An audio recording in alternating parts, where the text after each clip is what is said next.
But okay, not losing the game is hopefully Jordan or Nicov here, whoever you want to cheer for. We are starting it off and closed and punctually for the... Okay. And we have Nicov with the Chinese here. Obviously a pretty nice civilization in the sense that they are starting with extra villages, but losing quite some food at the start. They are being picked here because the boars are so close to the town center and therefore you get faster to that crucial food. Yeah, Chinese are good as a civ anyway. You still have a slight lead on most other civs, even on regular starts, but it's not nearly as big as it is on the 3-villager start. Jordan goes for Mongols here. Mongols known for their incredibly fast hunt income. They have also maybe the most powerful unit in the game, the Mangudai. And of course their light cav hussars and step lancers also have extra HP. And step lancers these days have become a mainstay in the meta, so not impossible to see step lancers today as well. Distance, relatively average, I would say, right? Not super far, not super close, and I think therefore no big advantage. It feels like if we had like a super long distance, it's easier for the Mongol player to get to the crazy army composition, and that we could just maybe even get to those Mangudais a bit faster. Here, with a medium distance, it feels like Chinese will be able to do some damage. The distance actually looks exactly the same as me and Nicov had yesterday. In the same positions as well. But yeah, the thing with Mongols is it's a bit of a weird one where like on paper you get faster to feudal age, so you kind of want to be close so you can do the damage first. But against a civ like Chinese, it's also like as the game goes on, probably Chinese are going to get a slight lead, and we see Chinese actually even faster to the feudal age. So then, yeah, then you lean more towards the probably want the distance to be a little bit longer. But yeah, Nicov will have the faster feudal age here, so that indicates to me that Jordan is not planning to go for a stable opening. Definitely seems to be towards... He's even still not going up to the feudal age. He's building a farm. This is almost weird. Fast castle territory with Mongols. I don't fully understand. Yeah, I think he's mind gaming. Is this...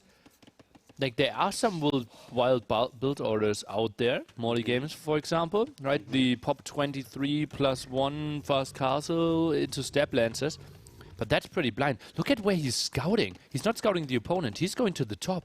He's looking for where he can expand and put extra mills, etc. I mean, it's going to be a 23 pop-up. That is super slow. And we all know that Nicov loves to go fast up and get those first few archers out really fast and put on the pressure. So this is very risky play for Jordan, but I think Jordan's mindset here is that, okay, I'm just going to get a little bit of a better eco, and I'm going to defend the early pressure with maybe, like, if it's archers, I'll just make a few skirms. If it's scouts, I should be in time to get a spearman or two out. But yeah, I agree, it's definitely on the risky side, but maybe Jordan feels like with the civ matchup, I think most people here would prefer Chinese, so maybe Jordan as well thinks, I have to take some risk in my approach, and this seems to be his choice. And some people might feel, yeah, okay, why is he not walling up? Then he maybe can make a fast castle happen with the long distance, but we cannot wall onto this stony area. Therefore, the berries and the gold always disconnected with your main base. You should never lose a villager on wood here, but I still think this could get punished. Yeah, and surprisingly, I would say Nicov is actually going for the stable opening. I think that is also impacted by that he's playing against Mongols, so he's probably thinking Jordan will go stable as well. But Jordan is already on gold. I mean, look at Jordan's food account. Is this actually a fast castle? It 100% is, right? Stable probably to the left, blacksmith to the right is something I could see. Now the big question, is he forced into a tower? Then Nicov can maybe do some small fake pressure, fall back, and maybe can catch up with the economy going for 3 TCs earlier than the player that is forced into the tower. I have to say, if Jordan is actually intending on fast castling, the fact that Nicov is going scouts is actually perfect for him. Nicov, though, kind of detecting what is going on. Jordan is still darkish, so he knows that maybe this is a fast castle. He's dropping a range immediately, putting villagers on gold. He wants to get archers to support his pressure. And market? What? Market stable. He wants to just make sure he has resources to get up. He's gonna maybe even sell his stone and just try to get up ASAP and go Lancers. He has the resources. He doesn't need the market. I know, but just in case. Maybe you need to buy gold later or whatnot. But yeah, this looks like it's gonna be Lancer play from Jordan. That's incredibly greedy and incredibly ambitious as well, but I love to see it. Okay, well, that's really surprising to me. So basically realizing, okay, I'm not really needing those upgrades on the step lancers, right? They live from their mobility, that they have one range, although they're a melee unit. Against feudal units, probably not that necessary. Jordan even adds a spearman. Yeah, the spearman is just to like try to chase the scouts a little bit away. Oh, now he gets the full scout as well. He will see that there's an archery range. Did he see it? Yeah, he will see it now. So he will know that there's an archery range as well. And he will be able to adapt accordingly. Like the spearman is just there to kind of try and pave way for the villagers to be able to escape. Oh, he's doing the tower now on the gold. It's a bit of an awkward tower, but it should be fine. It also kind of protects the berries a little bit, so it's a very, very nice tower for Jordan. And you know what? This build actually seems like it could be a Doubt build. I think this is something Doubt would go for. Actually true. Yeah. So the fact that Jordan is doing it is like no one expects this from Jordan. Everyone knows or thinks of Jordan as like a meta player. He goes for the safe strategies and just tries to outplay. But here we have Jordan throwing out a wacky strategy in game 1. And that's what I said at DreamHack as well, right? Where I felt like he made a step to become a more complete player. We always felt, okay, Jordan always matter. It's so easy to play against him. It's so easy to prepare against him. But now the market players are in there, the wild fast castles on maps that we didn't really expect. And that makes it tougher for the opponent to face him. Yeah, for sure. I mean, that goes for any player, to be fair. If you mix in different approaches, different strategies, even different civ picks to a certain extent, people will have a way harder time of reading you and knowing what to expect. And yeah, I mean, like, I have to be honest, this is not something we have talked about either, so this is new for me as well. Some people might think that I'm holding back, and I know that Jordan had this strategy up his sleeve, but this is completely new for me as well. Maybe Doubt in his long post how to approach it. Like, something that people won't believe, but Doubt actually, like, made a massive paragraph after day 1 in Discord, and we all couldn't believe it. Like, it was, for his standards, a complete book that he wrote and tried to analyze the game and give the GL boys some hints how to approach the next days. He desperately wants to be here. I think that's his way of trying to be present. Yeah.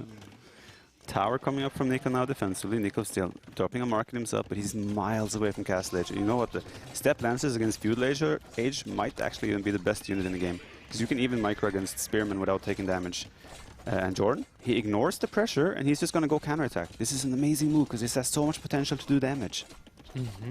And luckily the tower will be there, walls around it. You can't small wall against it. Now actually doubles down here, all the wood lines. Seems like he can hold this, but obviously push back quite a bit and is sitting at 25 food only, Mr. Nicov. Yeah, he does have enough here. Like, I think if you're Nicov here, you probably want to wall from the house to the barracks as well on the right side of the tower. Because you don't want to leave the angle open for any units to come in. As we see Nicov picking off this, the scout. Yeah, I think scout and spearman. Or was it just spearman from Jordan, and Jordan picked off a scout. But yeah, I think Jordan come out of this kind of how he predicted. And yeah, Nicov now slowly building his ways to Castle Age. And I think we're just going to enter a somewhat stable game. But at the same time, look at the resources collected. There's 600 more for Nicov. The fast castle does stretch your economy quite thin. So your eco balance, as we can see, Jordan as well, floating over 300 gold right now. Will definitely use the market. The eco balance for Nicov is definitely looking like it's going to be a little bit better. You know what this is inspired by? He had a qualifier game, I think, against TaToH on this very map, where he played Chinese against TaToH's Mongols. And Jordan struggled a lot. Ooh, well, we see Step Lancer die. And actually, we discussed that game in training. Right? Jordan has had a bit of a tricky time reading how good the Step Lancers actually are. So, for example, TaToH used them amazingly well. He's really good at stacking them up on each other so they get maximum value. And Jordan has been a little bit like wondering, wait, is that an archery range? Oh, it's a blacksmith. Okay, fair enough. I was a bit worried there. If he was going to switch to cab archers now. But yeah, Nicov going to quick click up very shortly here, and Jordan, this is the time to pounce on the army because you don't want him to hit Castle Age with his army alive. Yeah, go back. Nice micro there against the scout. Now dives in there, and that should be a really nice clear up. Microing back the weakened one. Perfect micro. Great micro by Jordan indeed. These Step Lancers having the 30% extra HP, as we talked about, definitely coming in clutch here as well. And 1 HP. That's so sick. We need a monastery here for Jordan. I mean, you want a monastery anyway, you want to start picking up relics as well, so it's just a win-win. He's actually using another Lancer to scout the right side as well, probably maybe even looking for those relics. As we have a second TC for Jordan as well, and Nicov gonna stick with the crossbow. Okay, let's see how Jordan wants to approach this, or goes for the first armor upgrade. I think Step Lancer 0/0 armor, right? So typically crossbow's doing quite some damage against them. Is it 1/1? Pretty sure they have 1/1 and 1. Okay. 1/1 and 1? They have 1 pierce armor. Okay. Nothing melee, but 1 pierce armor. Yeah, okay. So 1 weaker than the knight, right? But better than the camel. Yeah, that makes sense. Yeah. And indeed, you're right. It had nothing to do with Volka showing it on the screen, but okay. Yes, I was right. Okay. Someone opened the website on our left to check, but okay. Well, I think we're in the situation now where, like, as soon as Nicov is Castle Age, he's probably going to try to be aggressive. Actually, he's already out on the map with those archers. That is so brave. Imagine the Lancers find this army before Castle Age. Yeah. That is so risky by Nicov. But then again, I mean, he knows where the Lancers are, right? Right now he knows where the first group is. There could be a second group. but well, it's also unintuitive for Jordan to move out there, right? Yeah. I like how Nicov has secured his base, though, with the walls. Like, the Lancers don't really have any angles to do damage here. Ooh, Nicov will open the wall, though, so Jordan could jump on these 4 crossbows. That's a little bit sloppy by Nicov, honestly. Oh, he to doesn't. lose these archers. He goes one and goes in. Oh, it's really tough to quick wall against this one. One of those step lancers really low. You need to house wall. Palisades would not be an option. And it seems like Nicov is doing a good job of walling this one up, but idle time forced. Yeah, great job by Nicov getting those houses nicely down. And at this point, you're also like kind of questionable. Was this a good move by Jordan? He's now trapped in here because Nicov has plugged the gap again, and they can't escape anymore. So this is half. Well, this is 80% of Jordan's army. And this is like a bit. Oh, he misclicked on the farm there, right? Felt like. And this is like something that you could have done maybe 2 years ago, or against a non-top 10 player, where you can find damage there against the top of the world. It just feels like this is an optimistic dive. Yeah, yeah. I'm also the type of guy that prefer to have my army alive and get, especially a snowball unit such as the Lancer, I would like to have those numbers alive, so I wouldn't throw them away for even like one villager kill or two. So it's a bit of a questionable move by Jordan in my opinion, but Jordan at home still steady Eddie. 3 TCs coming up now, and his economy is starting to pull ahead. Yeah, yeah, we are really alike. I didn't know, but also I also like my army alive. Yeah. Yeah. Why don't you do it then? Nicov now sending his second group of crossbows forward. He still has the group from Feudal Age that are circling around on the right side. They are probably looking for some monks now, or just to see if Jordan has expanded somewhere at all. But yeah, for the time being, Nicov is not finding damage either. And the monk, wait, does Jordan think monks are Relics? relics are on the outside, or I think he wants to maybe maneuver around the army here. Could be. Maybe some shift clicking. 1 relic at the left hand side, 4 relics at the right hand side. Monk has more vision. Ooh, slips through. Yeah, Jordan gets passing by. Just passing memes are appropriate here. As we have Nicov coming in on the left side now too, and the right side at the same time. Jordan building outposts, I love that. He's gonna get vision so he knows whenever Nicov is coming. And again, Jordan is building the no military right now except siege, so he's going full boom, full defensive mode, not making any more lancers. While Nicov, still on 1 TC, adding such offensive techs like ballistics, he's gonna put himself in a position where he has to do damage. Okay, and how would you punish the boom? Like, how do you deal with the damage? Ooh, ground attack, a good one here. 2 crossbows down, lots of them hurt. Can't really jump under the town center, lose another spearman there. And Jordan, he is looking really fine, but actually way more resources collected for Nicov. Yeah, as is expected, to be fair, with Chinese when you are staying longer in Feudal Age against a fast castle for Mongols, but that's probably going to change down the road. Nicov, however, is adding thesis behind, so he's not going to be super all-in with the aggression here. But yeah, if you wanted to punish the aggression, probably something like a forward sea workshop to make siege, such as mangonels or rams, in order to actually have a killing threat. Because right now, the only thing the crossbows can do is idle economy and snipe villagers whenever he finds a possibility. Forward siege workshop, left-hand side, probably the short distance as an option, but Jordan would see it coming so quickly. Even double outpost there, but that villager has to do some magic. If he survives this, I will be very impressed. Okay, went for the second furthest away relic, maybe the furthest away that he scouted. Not 100% sure if it even will get home, but Mangonel defense will be there. Jordan, he just feels so prepared. The way I always like to view how people are looking economy-wise is to see how many bills they have on food. And if we compare the 2 players right now, 12 for Nicov, 30 for Jordan. Jordan's going to have no problem keeping his thesis running, and he can probably think about now adding military again, because he has the eco for it. I still don't see any stable units produced, but you could maybe make a case that he could resume Lancer production maybe even start making knights. Because if you just continue like this, you're leaning more on the greedy side, where there's the chance that you just get overwhelmed and don't have any comeback anymore, because Nikov's army grows too big and your economy is too much idle. Nicov splitting again here. Let's take a look. Monk down already. Nice moves again by Nicov. Tries to dodge those. Oh, but moved into it.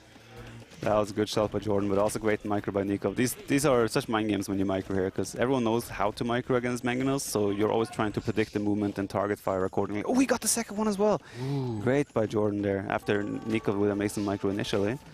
Jordan going for stone mining upgrade. He wants to get Mangudai. And now the forward siege workshop. Could have seen it a bit earlier maybe, because Jordan, he also doesn't have a lot of protection, and Scorpions are really bad against the potential Mangonels there. First relic in now. Jordan scares this one away. Is there a chance for stable for Nicov? He already has a stable to begin with. Like, he opened with stable, Bidding right? to knights? Probably a knight or two would have been nicer, but Jordan also has the monks, right? So he has TCs, he has monks, he has a tower. He's kind of having all the defensive tools. Nico would have to go like a big commitment on, like, he needs to get like 5, 6, 7 knights to even have the chance to snipe these mangonels and such. But yeah, now the timing might align perfectly for one of the other, because maybe Nico will have a mangonel in time to potentially deny a castle, or Jordan will have a castle in time to shut down any aggression. But Jordan adding a 4th TC even. Low HP, crossbows here. Nicov shouldn't really be aware that the Scorpions are around the corner. Ooh, but there should easily be 1 or 2 villagers down. But Jordan knows he has ballistics at this point, so he might micro accordingly as well. But yeah, the low HP crossbows cannot justify staying there. It makes sense. And Jordan now taking the score lead for the first time in a long time. And resource collection are about to be the same as well. Nicov is playing with fire here. Okay, and that's a crucial hill there, right? In front of the siege workshop. And I think that's... Oh, double siege workshop. Yeah, double siege workshop. Wow. And Jordan is buying stone. Castle here and double siege. That's good. And the mangonel is 90%. Is this really where you want to build a safe castle, Jordy? That's not a safe castle. This is castle on a hill. This really is a doubt strategy. Oh, built it a bit further back, but now the villagers are on the exposed side toward, and the Mongols down as well. Oh, mangonel will be crucial. Oh, and there's so many villas exposed here as well, and the village count is about the same already. And he loses the mangonel. Oh, Jordan is in a dicey position here.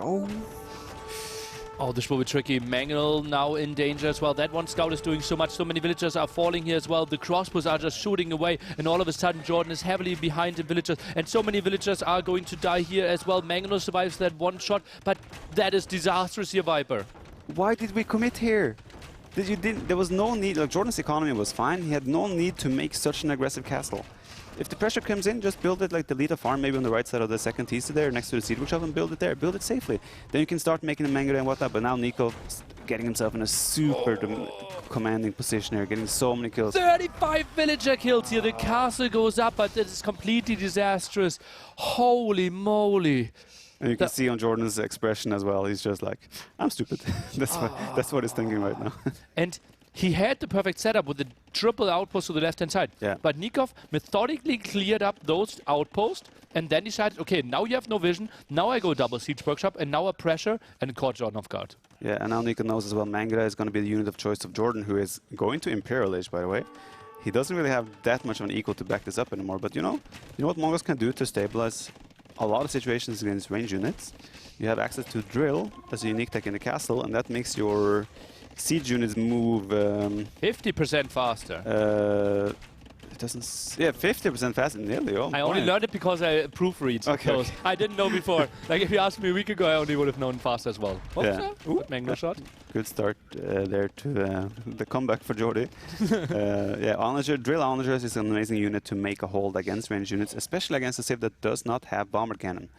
Chinese, one of the biggest weaknesses of Chinese right now is actually Onagers. Yeah, dealing with siege. Yeah, so unless Nicov is adding light cav or cavalier of some sort, drill Onager could actually be Jordan's choice. But Jordan, I mean, he's 20 villagers behind now, but you could argue he has the better post-Imperial Age civ.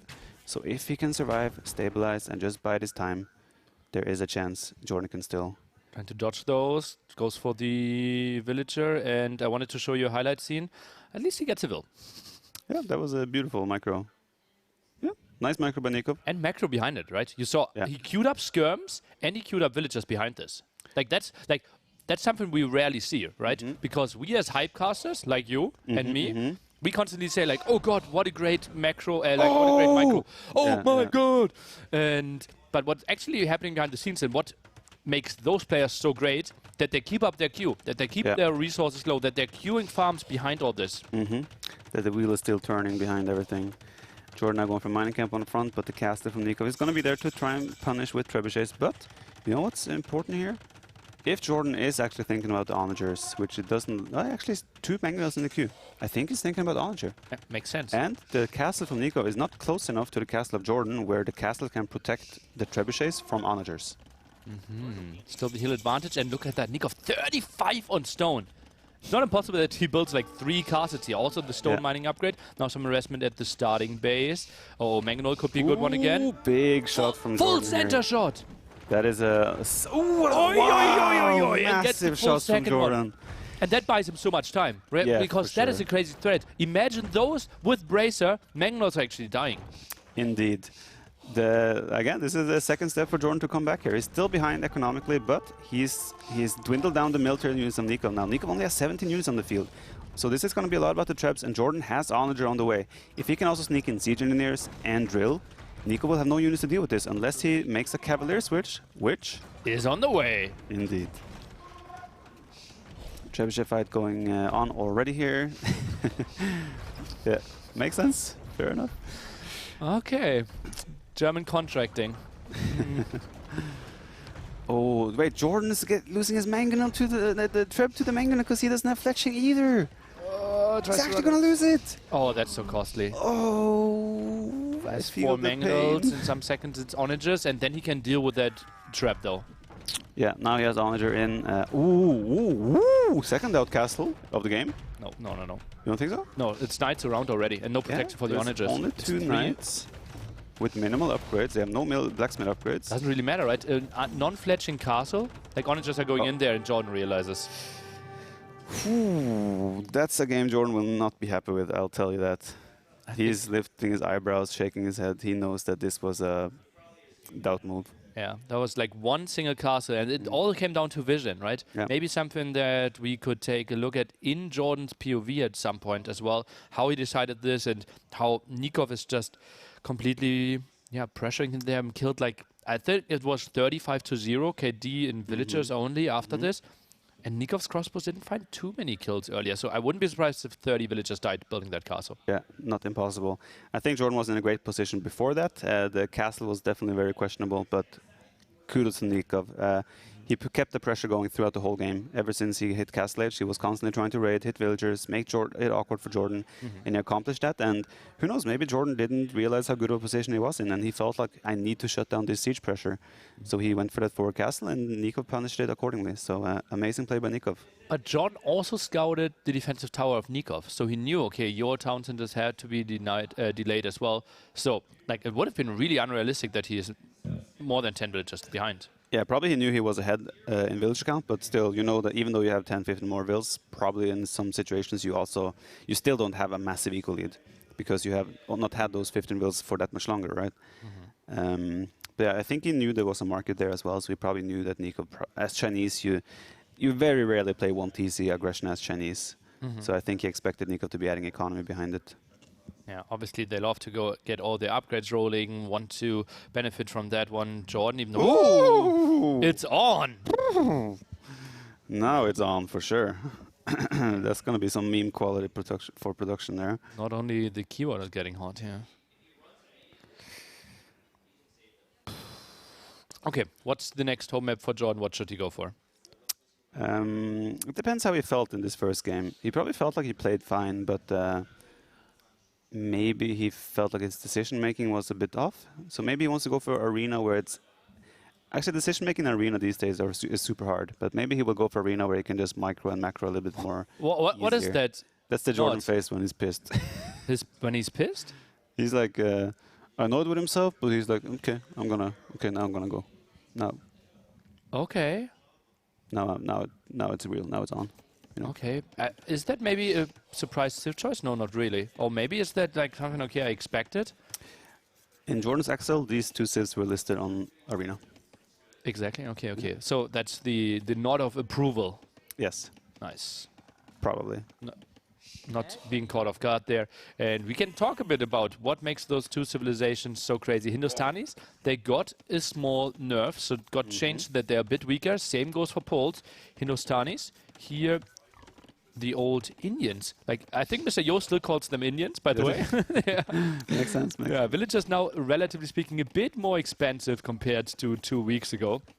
But still, the reduction there. And the main thing is that their camels attack 20% faster. Makes them so much better. You also get Imperial camel so much better because we, on the other side, are expecting the Poles to use their unique tech in Castle Age, allowing them to build the knights super cheap.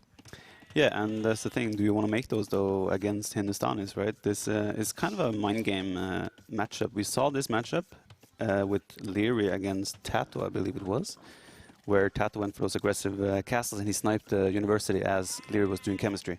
This was the exact same Civ matchup, and TaToH in that game went for Arbalest opening, while Nico was preparing Camel opening. So there are definitely mind games to be included here as well. Now, maybe Nico now thinks, okay, he's probably not going to go the Knights, so I'm going to open Hankereners maybe instead, right? And then suddenly Jordan has 12 Knights producing, 12 stables producing Knights, right? So there'll be a lot of mind games here. They have to be on top of their scouting, and yeah, I guess as well, it will depend a lot on how they actually play up until the Imp. Do they both just go for a boom? Do any of them make a stable to try and collect relics? I feel like this is one of the maps where the meta is changing every day. Yeah, yeah. And even like I remember in the qualification when we introduced this map, people were like having very strong feelings that the map is like 50% said, wow, it's way more aggressive, and 50% said it's way more passive. Because obviously distance is way longer, but there's so much more to fight for in the center. Right. The center is also way bigger though, so it's harder to fight for the center. So in my opinion, it does leave a little bit more to the passive side, but then again we saw Hera yesterday, for example, against Liereyy. But he also said that it was a bit of a mind game, right? Yeah, and a bit of a strategy. Might not play that in, for example, the main event of the evening today. Okay, good to know, good to know. Yeah, that's what you have to do against teammates as well, though, right? You have trained with them for weeks. You know exactly how they like to play. They know how you like to play, so you have to sneak in those mind games. Jordan, so far doing TaToH proud with his house building. It's TaToH always used to yell at Jordan. Oh, you scared the flag away. Magic. Yeah, I remember when polls started to get popular. TaToH, obviously, you know, TaToH Force Nothing player. He loves to perfect everything. And he kept yelling at Jordan all the time when Jordan built houses not right next to the TC. And do you remember the TC TaToH build? Third TC against Liereyy? It was like Chinese in AoE4. Right next to his starting really? TC. Yeah. Nice. No, I didn't see that. Just to keep the space on the sides open for folwark. We'll see if Jordan is going to do the same here. I love it. I absolutely love it. Yeah. One villager on stone for Jordan so far. He's on the way to the Feudal Age with 25 population. Nicov going with 1 population earlier. I don't see a sign of a barrack for either player yet. So it looks like both of them are going to lean towards the, at least an opening of pure boom. Obviously, poles generating the gold there together with the stone means 1 village on stone. You collect some gold, can sell a 100 stone, and then can still go for a very reasonable boom. I've seen people try to squeeze out this build order without a single farm for poles. Yeah, also I've seen people, and I've done plenty of myself as well, where I just go fast Feudal Age in order to get horse color, and you still can follow up with a fairly fast Castle Age. But yeah, Nicov here taking 30 gold on long distance, which means that he's probably going to sell something to go up, which is wood, because you get 70 gold for selling 100 wood, but his wood is really stretched out, but it will be fine. 175 for the market, 150 for the blacksmith, so needs to collect 29 more wood and then can sell it. But that also means that he will have like 12 villages on that one lumber camp, or maybe some stragglers there for quite a time. Not really efficient, but we'll just build more town centers around it. Yeah, probably. Jordan did go for double lumber camp, so slightly different approach there for both of them. And Jordan going for quite, like, normally you don't want this type of walk-in distance this early in the game. As we can see, Jordan went from the lumber camp on the right all the way to his walls to build those buildings, and now he has to walk all the way back home. I'm not a big fan of that, but... also, are they really generating a real wall? Like, if we look at it and scroll down a bit, like, this is like... It's not really reinforcing the walls. But I guess he just wants to make sure the area on the right side is building free, so he has plenty of space for full work. It kind of makes sense. Yeah, that's something I could see. But then just put the blacksmith like 2 tiles further down as well. I agree. It's a very minor thing, though. But or does he want to trade in 1v1? I heard about that. That's a good strategy. Heard it's nice. But you kind of need neutral markets for that, as the opponent usually won't allow you. I forgot. So I think there's only one map where it's possible to reach 69 trade profit. Okay, what's the TC placement here for Nicov? 1 next to the stone, 1 a bit further down for farming, and ignore the gold, or do we go up here? With the villager positions right now, I think he will go down to the wood and to the left on the stone. But maybe he'll send some vills back to the TC and ungarrison them towards the gold. But gold could also easily be a 4th town center. Exactly, that's what I said. I think this build order is a 4 TC. Ooh. Play. Well, he's going TC on the front gold. I don't like this. Well, it's certainly interesting. I mean, it's not the end of the world, right? Then you have more villages on the front that you can send out to take the middle again. But obviously, if Jordan was Turks here, he would never build a TC there. It also depends on the civs and what he's expecting. So he's just kind of adapting to the civilization and the situation he's in. No. I don't like to queue up farms here. If you have 250 food in the bank, Well, but he has plenty. village on the queue, He has 17 wheels on wood. He has plenty of food to get 2 TCs and horse but he heavy doesn't plow. need the food. Right, he can just build it after heavy plow. He could, yeah. Okay, there's the TC we expected, and the TC we didn't expect, but kind of expected after seeing where those wheels went. Could be a 3 TC play as well.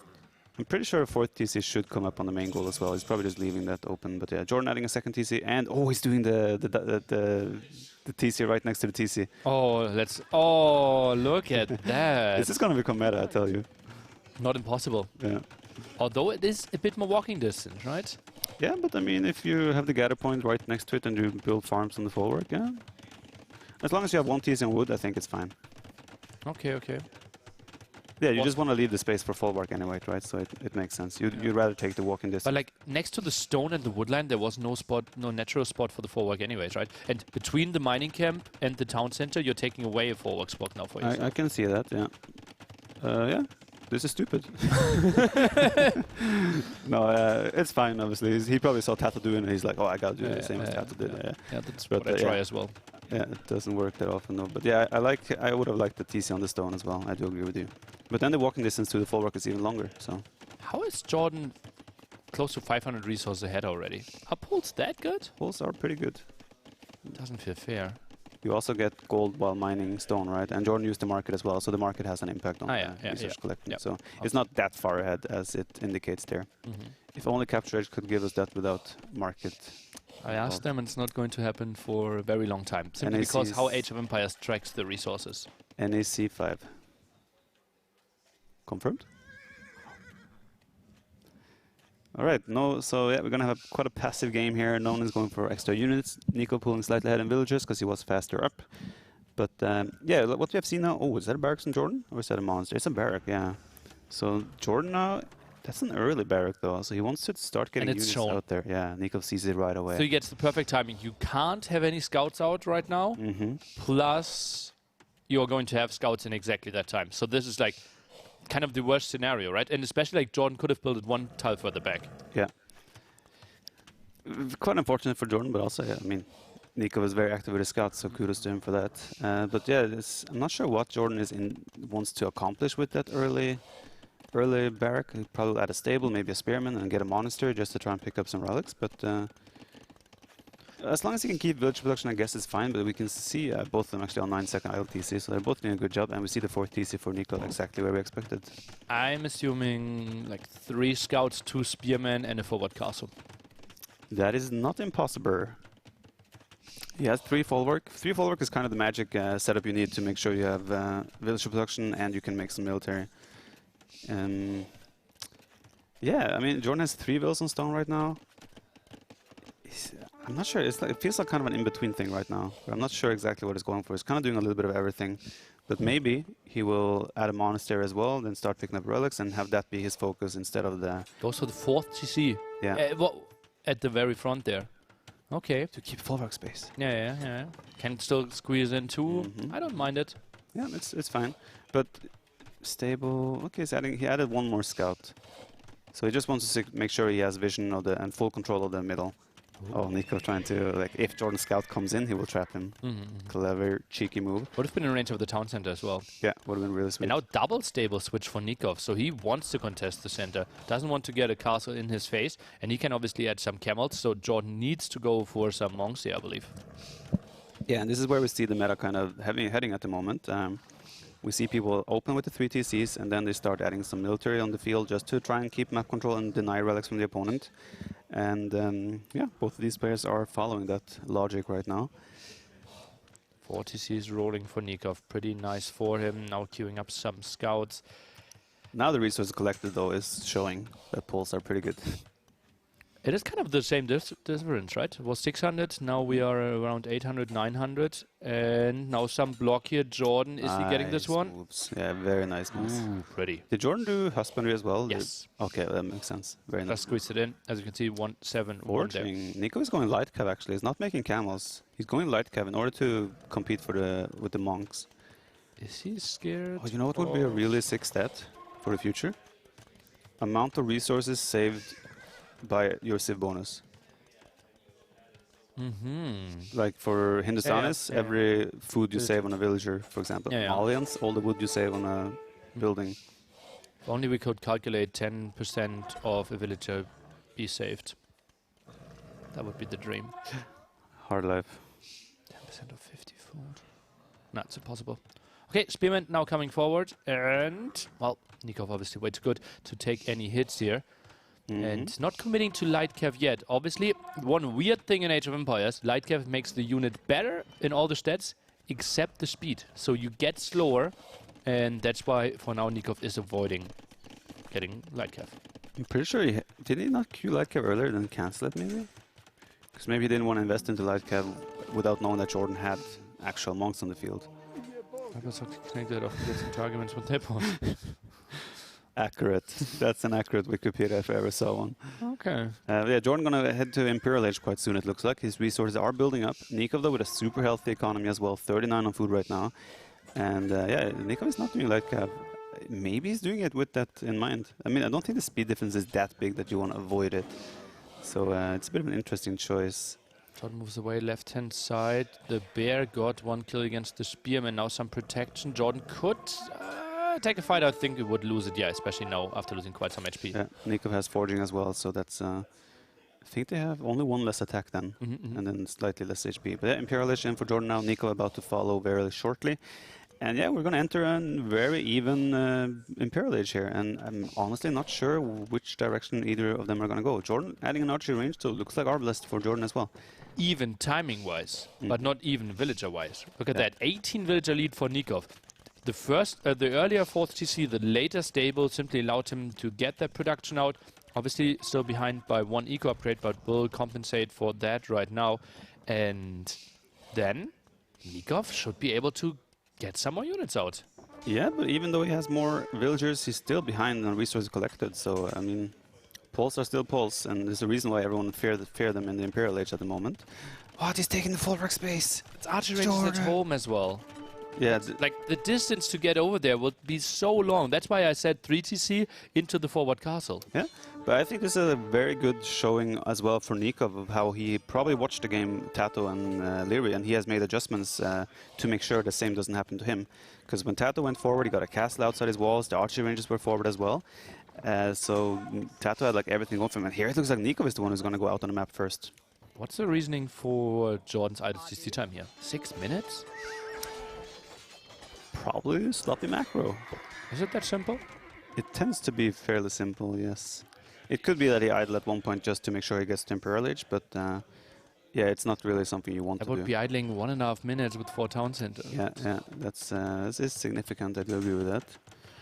It's not the end of the world of your Poles. You just slowly build your way up to 120 vills, and then you're fine. Still no castle from Jordan. He will reach Imp. He wants to start that trap production, wants to get some map control. Camels are now coming in, obviously shrekking through all those light cap, and the crossbows are not protected. This is looking good for Nicov. Yeah, the crossbows have +2 attack though, and Nicov doesn't have bloodlines nor any blacksmith upgrades in terms of armor, so the crossbows do a significant amount of damage to the camels. So I think Jordan will still be fine here, but obviously Nicov getting a little bit of initiative here, cleaning up all the mobility of Jordan, so Jordan is now left with only crossbows.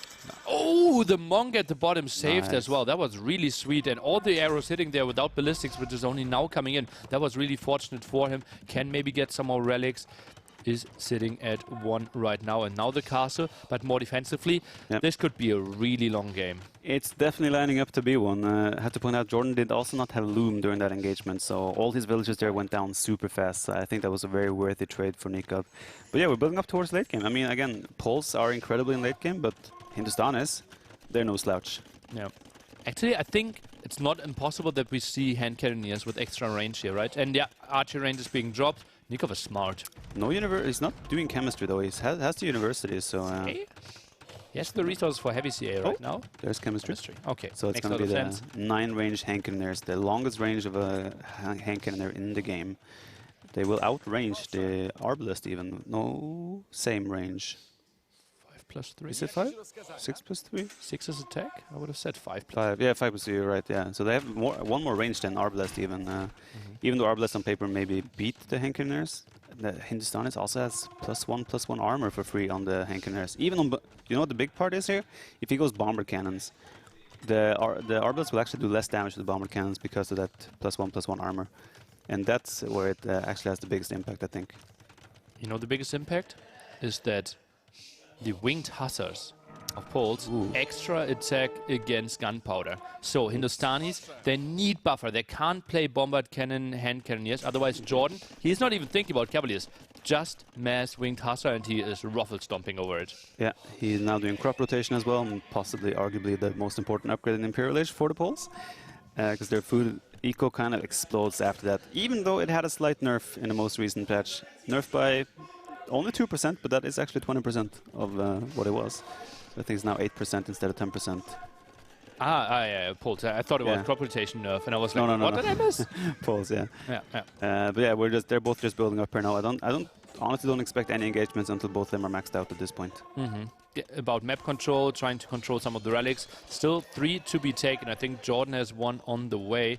Heavy camel here, another castle setup, and maybe let's take a look a bit at the minimap and what are the gold spots we might be fighting for. I can see 1 in the right ear, 1 in the left ear, and it feels like 4 gold spots at the bottom.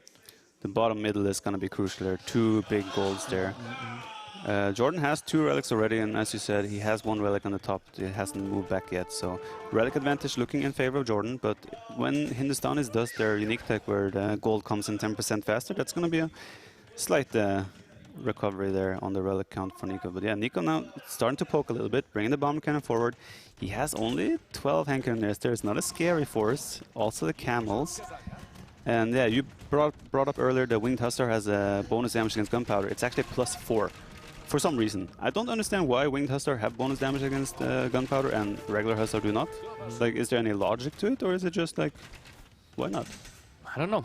Maybe to make them a bit more special, to give them a bit more identity. Certainly not an unreasonable counter to hand cannons to begin with, and now Jordan is the one pushing, but without any siege follow-up, that's just gaining a bit of ground.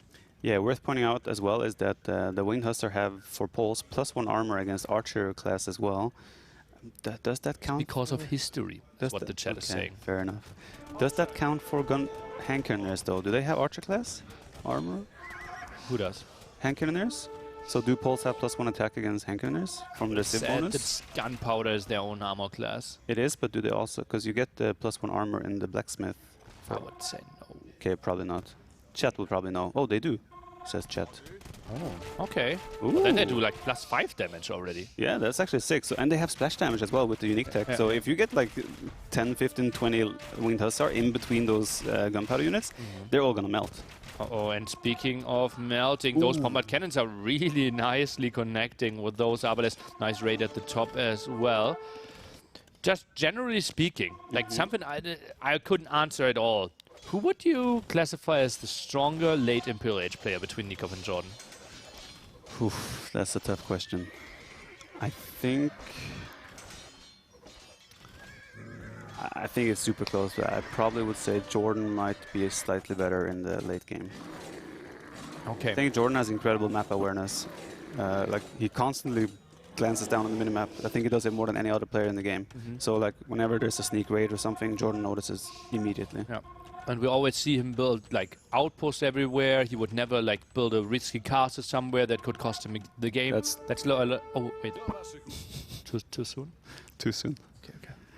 But yeah, I think Jordan has done really well so far with his Arbalest, using them to like just push back Nicov whenever Nicov has come forward. The Arbalest, I mean, on paper, Arbalests are countering everything Nicov is making here at the moment, and then he's just using the winged hussar to kind of raid on the sides. Like, Nicov doesn't have a raiding unit right now. He could obviously do Hussar himself. I mean, you could argue Camels can raid, of course, but they're not necessarily the most convenient unit for raiding. So, Nicov with a 500 score lead, not reacting here so far. Uh-oh, jumping here, but still no Imperial Camel in. Nicov actually went for guilds. An upgrade that reduces the market's tax that you have to pay. So if you are thinking, okay, I'm going to use the market a lot in this game, which is not unlikely because this game is not going to end within the next 5-10 minutes, it actually makes sense to get it as early as possible. Yeah, very, very clever and forward-thinking from Nicov here. What would you feel about any of them doing Onager and trying to cut way into their economy? Well, John already has the market and blacksmith prepared. He couldn't... True, true. He cannot cut past that. Look at that, yeah, he's anti-cut. Fair enough, fair enough. Yeah, I think we're going to see Jordan soon start to jump more on the gunpowder units with his Hussar. The camel numbers aren't that... Okay, actually, that's 32. That's quite significant. But not all of them here. And 1 minute away from Imperial. Loses quite a bit. Bombard Cannon, again, getting okay shot in. But Arbalest weren't really climbed up. Jordan dives here. Feels a bit optimistic to me. Well, I mean, you see, almost one bomber cannon almost went down already, but yeah, he does indeed not take the best of trades here. Nicov with the great zoning out and great blocking of the units on the bomber cannons, great usage of his hand cannons as well. He's microing 3 groups here, which is, and he's microing them perfectly so far. Even the split micro here with the bomber cannons, super well executed by Nicov here. Let's take a look how he's using those. Camels now trying to protect hand cannoneers. Pretty clumped up as well, and he's going for the connection there at the top. Has to love this one. Jordan is trying to micro against it, but it feels like Nicov is getting the better hits in. Yeah, as soon as Imperial Age Camel came in, or Imperial Camel, Nicov decided now is the time to jump. But now those bomber cannons are exposed. This should be easily 2 and 3. All bomber cannons should go down here. Survives with at least 3. The one low HP there, and still continues shooting. That was a good engagement for Nicov, for sure. Look at the population. Jordan is down 50 population all of a sudden. Is he just lacking production, or I mean, his economy is there to spam the winged Hussar? He has 36 in queue right now, 27 Arbalest in queue as well, so there's nothing wrong with the queue, but maybe the production buildings could be a little bit more, considering the circumstances. The Bombard Cannon simply getting so much done against the Arbalest. We had reasonable upgrades on both sides here, and Imperial Camel, just a crazy unit apparently. Yeah, indeed. Jordan, again, he sniped 1 bomber cannon now, but he's struggling just to get the numbers right now. Nicov is just overwhelming him, and he's steamrolling, he's not stopping up. He's just staying under cast as well. He's overwhelming, and Jordan again has this smile on his face, or his expression where it's like, okay, you know, this Jordan is a very expressive player. Whenever something happens, he always shows emotion in his face. As you can see now as well, making those duck lips, but for some reason, but okay. He needs to stabilize. He cannot lose this castle. If he loses this castle, it's pretty much open doorway for Nicov to enter his economy. I think Jordan shouldn't be out here. Just remax, right? Against 2 bombard cannons, you're not going to lose that castle. You're repairing with like 12 villagers already. Yeah, it will cost you some stone, but please get a proper number up and fight with 25 more units that will be out in 30 seconds. Why is Jordan not making bomber cannon himself? He did, but he got sniped. Yeah, but more. He's doing hoardings now as well. Jordan, very good reaction there, getting hoardings. I would like to see the armor upgrades in the university as well, but yeah, those camel, like the composition of Nicov is just so strong. Those winged Hussar really feel like they're not getting the value you expect. Jordan not really expanding enough, right? Look at the minimap. How much red we already have outside of the base. Jordan only now getting extra castles out there. Makes it really tricky for him to go to the extra goals as well. Great space by Jordan now, and that was good movement by Jordan as well. He brought all the camels behind, so suddenly the Hankarners were the front line, and the Arbalest was able to snipe a lot of Hankarners. Nicov only have 11 Hankarners on the field right now, and now Nicov is starting to take questionable fights. He's under the castle, there's plenty of Arbalest. Jordan has stabilized again, and now maybe he has the opportunity to jump on the remaining bomber cannons. 2 bomber cannons exposed at the left side as well, but Jordan obviously goes for the safe ones at the front first, the ones that are giving a bit of a bigger threat, but 1 bomber cannon survives again. Nikov's gold. He doesn't have the gold to sustain this double or heavy gold composition he has built so far. He has started mixing in light cavalry. This may be the point where suddenly Jordan is going to start taking way, way better trades. But he still has 40 on gold, right? He just queues up so much, but now elite scums are mixing. Yeah. Oh, you are right. That's the thing. Nikov's feeling it, right? He's made bomber cannons, Hankarners, and camels. That's super expensive as a triple gold composition. While Jordan has been meat shield, only food. Yeah. And those winged Hussar, even though they die a lot, they're picking off very valuable units here. And Jordan is now sniping with... This has been an amazing fight for Jordan now the last 2 minutes. Oh god, hand cannon numbers basically completely reset, and Nicov has to run away. Jordan suddenly popular against Nicov, only 150. That's a crazy switch of things. And Nicov now again, like he knows he has to secure the bottom side. He knows that, okay, I have to fall back in the middle. Where am I going to be raided now? Jordan is going to send everything to the bottom, and Nicov is reacting immediately with a castle. So I think both of these players are playing absolutely amazing right now. Wow, and well, now you see basically a line of castles for both of them, kind of splitting the map. There's a bit of a like neutral zone in the center. But there are also no resources, so makes a lot of sense. Yeah. Look at resources collected now. Now you can start seeing that crop rotation coming into play as Jordan has collected 7,000 more resources.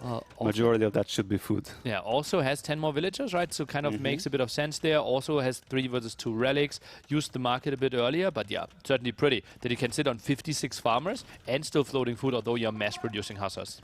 We now have to think about this game. What happens when gold runs out? Who has the better composition when there is no gold? Well, I think we're still some minutes away from that, but it just feels like hussars have to be better, right? Hindustanis lost their halberdiers, so that's a big loss for them. Yeah. None of these civs actually have halberdier, so the hussar will be probably the most dominating unit. And winged hussar versus regular hussar, I don't know who I would choose. Yeah. Splash damage there for Jordan. Not even sure. Do you know if he got that upgrade? I have not seen it come in though, but I mean it's been quite intense of a set, right? So it's not surprising either if Jordan did miss that. But I'm sure he will check eventually. Actually, I mean there's a chance he doesn't think about it at all, but hopefully he will at some point.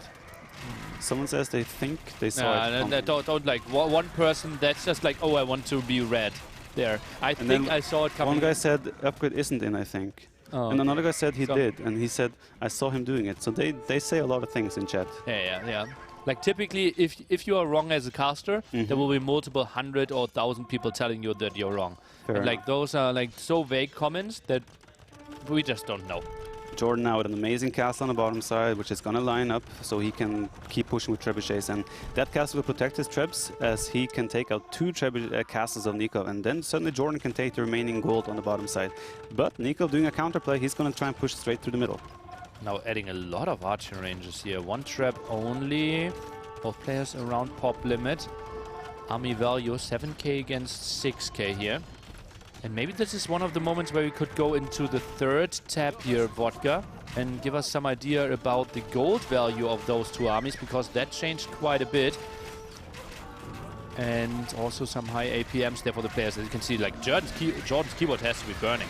Ooh, Jordan stacked up though, the bomber cannon. Oh, the bomber cannon was hitting the archery range. The arbalists were stacked up super nice there, but yeah, now Nicov trying to get some value with those skirmishers on the front, trying to snipe the arbalists, but I think he doesn't have... Oh, he does have full upgrade, so those skirmishers are actually very, very good here against the Arbalest. Okay, now Jordan even switching into some infantry. Is that pikemen or is that Obuch? I feel like it should be pikemen, because I don't think he has gold to make Elite Obuch and Obuch switch. So Nicov now has switched his composition completely. Instead of Handcannoners, he's making full skirms and Imperial Age camels. Kind of makes sense. Skirms can counter the Arbalest, and then the camels will take care of the Hussar whenever they come in. So I like the switch by Nicov. Okay. Thumpering only now, but obviously irrelevant for hand cannoneers, right? So it's only a tiny bit for skirmishes, not the most important thing. Still pressuring this area, 4 villagers repairing, kind of doable against 1 trap. But Jordan has taken out 2 castles on the bottom, and now Nicov, the gold income on Nicov, I think he only has a little bit gold remaining on the top side. And that should be after that. Nicov is going to be completely out of gold, besides the 2 relics. Jordan still could control all this area, can easily build a castle there and then fortify this area. Nicov is in problems here, 9 on gold only. Yeah, Jordan played the cost-effective game. Like, it looked like he was about to get snowballed and like in serious trouble early in the game. But now he has taken such good trades over the last 10 minutes, and yeah, he's just played the cost-efficiency game, and it's working for him. Oh man, lovely use there with all the Arbalest. Quite some kills. Now dives. I don't think this is the greatest one though. That's a lot of camels. Indeed, but at this point as well, you're like, if I kill 10 camels and lose 30 Hussar, I'm fine with it, because it's a good trade on paper for Jordan, because he just needs to get rid of that gold. As soon as Nicov is out of gold, he's going to be left with Hussar, skirmishers, and maybe pikemen if he wants to make pikemen. Oh, really clapped up there with the Arbalest though. Oh, that was a solid hit. Shot.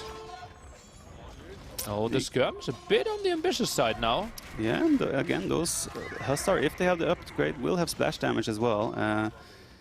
Now, the skirms actually against the Winged Hussar, they do more damage than normally, because the Poles do not have the last armor upgrade, so you still don't want to make skirms against Hussar, don't get me wrong, but it's just a small thing. Oh, a lot of Arbalest down for Jordan.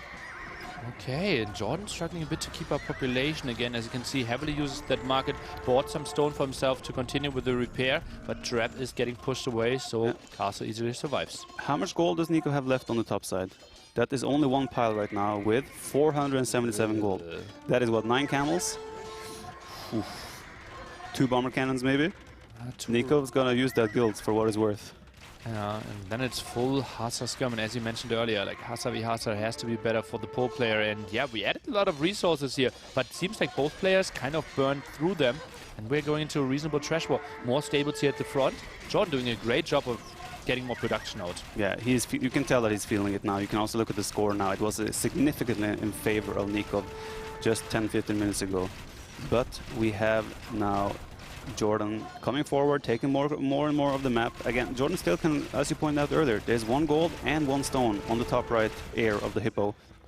And Jordan has plenty of time. He has the outpost there, so he knows that Nicov isn't there either. So he just will go and take that whenever he seems or deems that it's time.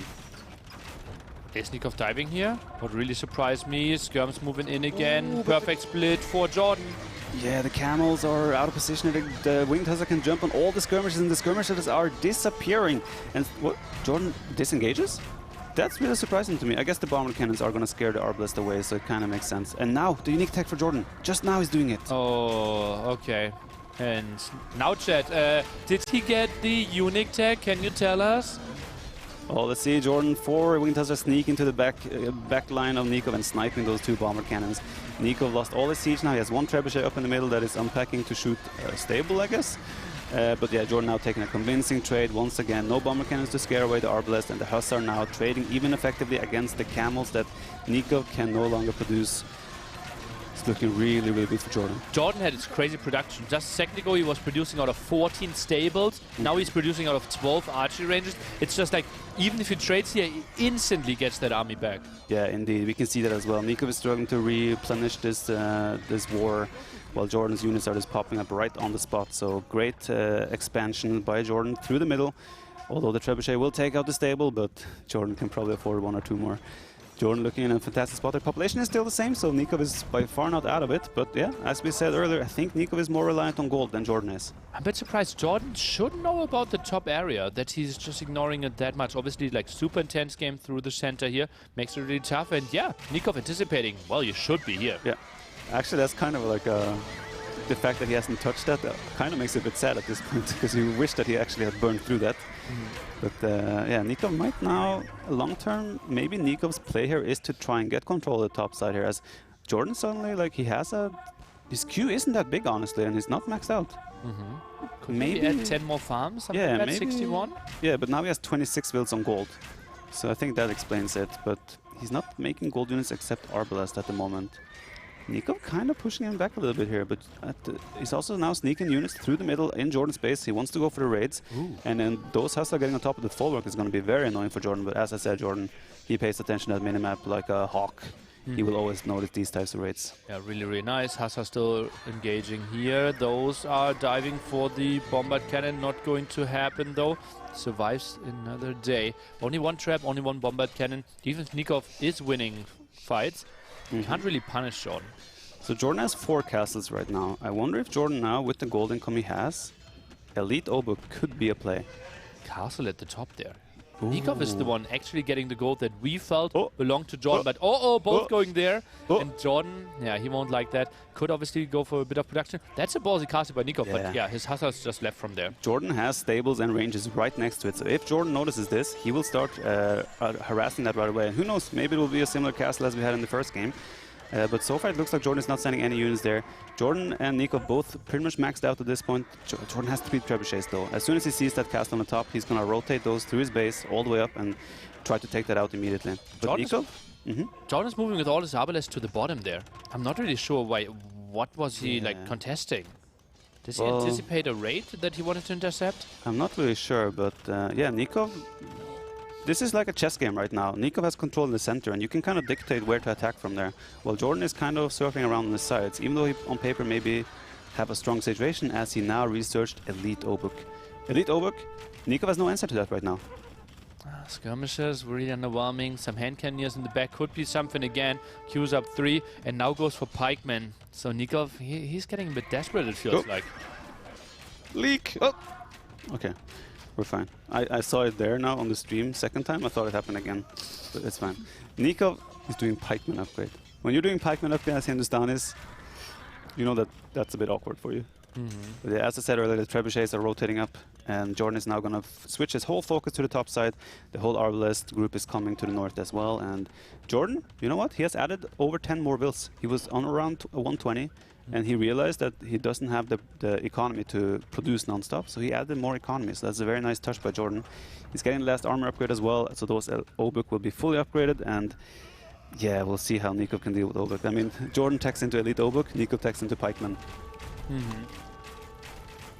By the way, the columns there at the bottom, we have the value of the army, and the gray number below that is the gold percentage. So Nicov, he was around 50% gold investment of all his army for a very long time. Jordan sits at 52 right now, but that dropped heavily simply because he was so starved, and now completely away from gold again because he's repairing that castle. Nicov just had 39 skirmishers, all shooting one Obuk, and the Obuk didn't even take a third of damage. So those Obuk are so tanky, and with the Arbalest meat shield, with the Obuk being the meat shield for the Arbalest, Jordan's composition now is just borderline impossible for Nicov to fight with. As the castle goes down on top side, Jordan can now start raiding and secure that top spot for himself again. But Nicov was probably able to take a lot of gold from that mine, so Nicov still possibly a little bit happy, but yeah, seeing those, I mean, this was 10 Obuk from Jordan, and Nicov has to pull back his whole army. He's going for a lot of hand cannoneers though, right? He can afford them right now, as we mentioned earlier. He got guilds quite nice and early. But the Arbalest behind us should be doing pretty well, and yeah, Obuk there. Look how tanky they are. That's so crazy.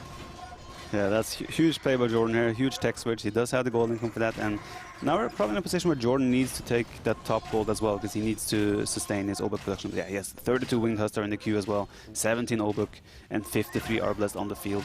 Jordan's army is going to be incredibly impressive very soon. Basically, how Obuk work, they're a melee infantry unit, but if they hit the opponent's units, they actually lose their armor. Yeah, they take one armor down every hit, and that remains until the unit gets healed somehow by either garrisoning in a building or by a monk. But Jordan now taking a very convincing fight. I mean, Nicov was able to trade somewhat even here, but we can see Jordan taking a convincing score lead as well now.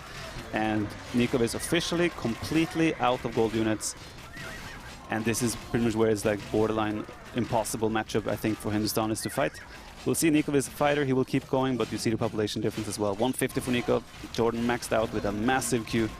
This is where Poles absolutely shine. Yeah, they just have to love that, right? 33, or so many houses in the queue, even up some more farms, now up to 72. Just reseeded one more gold over here. That's just like a bit surprising that we didn't fight for that area at the top more. Yeah, I mean, Jordan always had vision of it, right? So he always knew if Nicov was ever going to go there. So Jordan just bided his time and waited for the right moment. As Nicov now has switched into hand cannons again. The amount of tech switches we have seen in this game has been really cool.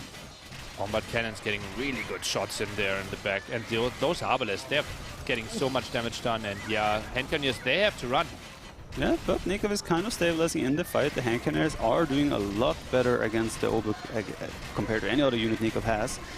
But yeah, you just feel like Jordan is slowly fighting his way through, but Nicov doing a great job with the skirmishers as well, sniping the Arbalest.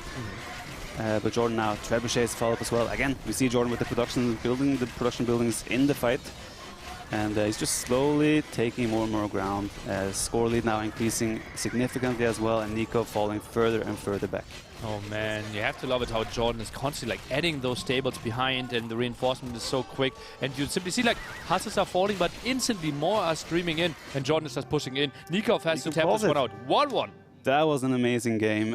Also back and forth, right? We thought at one point Jordan looked like he was pretty much dead. Yeah. But he was able to stabilize and in the end take the game. And I'm happy for Jordan, obviously, a little bit biased as his teammate. But I have to say, Nicov is looking so good. Yeah, and that's like, who was it? Like you said it yesterday, right? If Nicov plays like he played against you, he's actually beating Jordan. And that just gave a lot of credit to... Correction. I said if Nicov plays like he played yesterday and Jordan plays like Jordan played yesterday, so then I think Nicov would win. Is he playing better than yesterday? I think Jordan is playing better than yesterday, yes. Like even the first game, I think Jordan was in a pretty good spot, but it was just that very ambitious castle that kind of switched it very towards Nicov. But everything we can say 100% for sure is that they are super evenly matched, and we're going to probably have, I would guess, 3 more amazing games. Let's hope so. Indeed. So we have 3 kind of mixed maps now, right? Frigid Lake, partly water, Golden Swamp, even more partly water, Golden Lakes, 4 lakes there. So they should be jumping on those mixed civilizations quite a bit, but with the Japanese banned earlier, there aren't that many left. I see Dravidians, Byzantines, Italians, Malay. So we have to play Britons maybe on Golden Swamp, and maybe Berbers on Golden Lakes? Frigid Lake, maybe. I may know what he's going to pick. But yeah, yesterday when I played Nicov after I won the first game, Nicov went for Golden Swamp. So that seems to be like his go-to home map.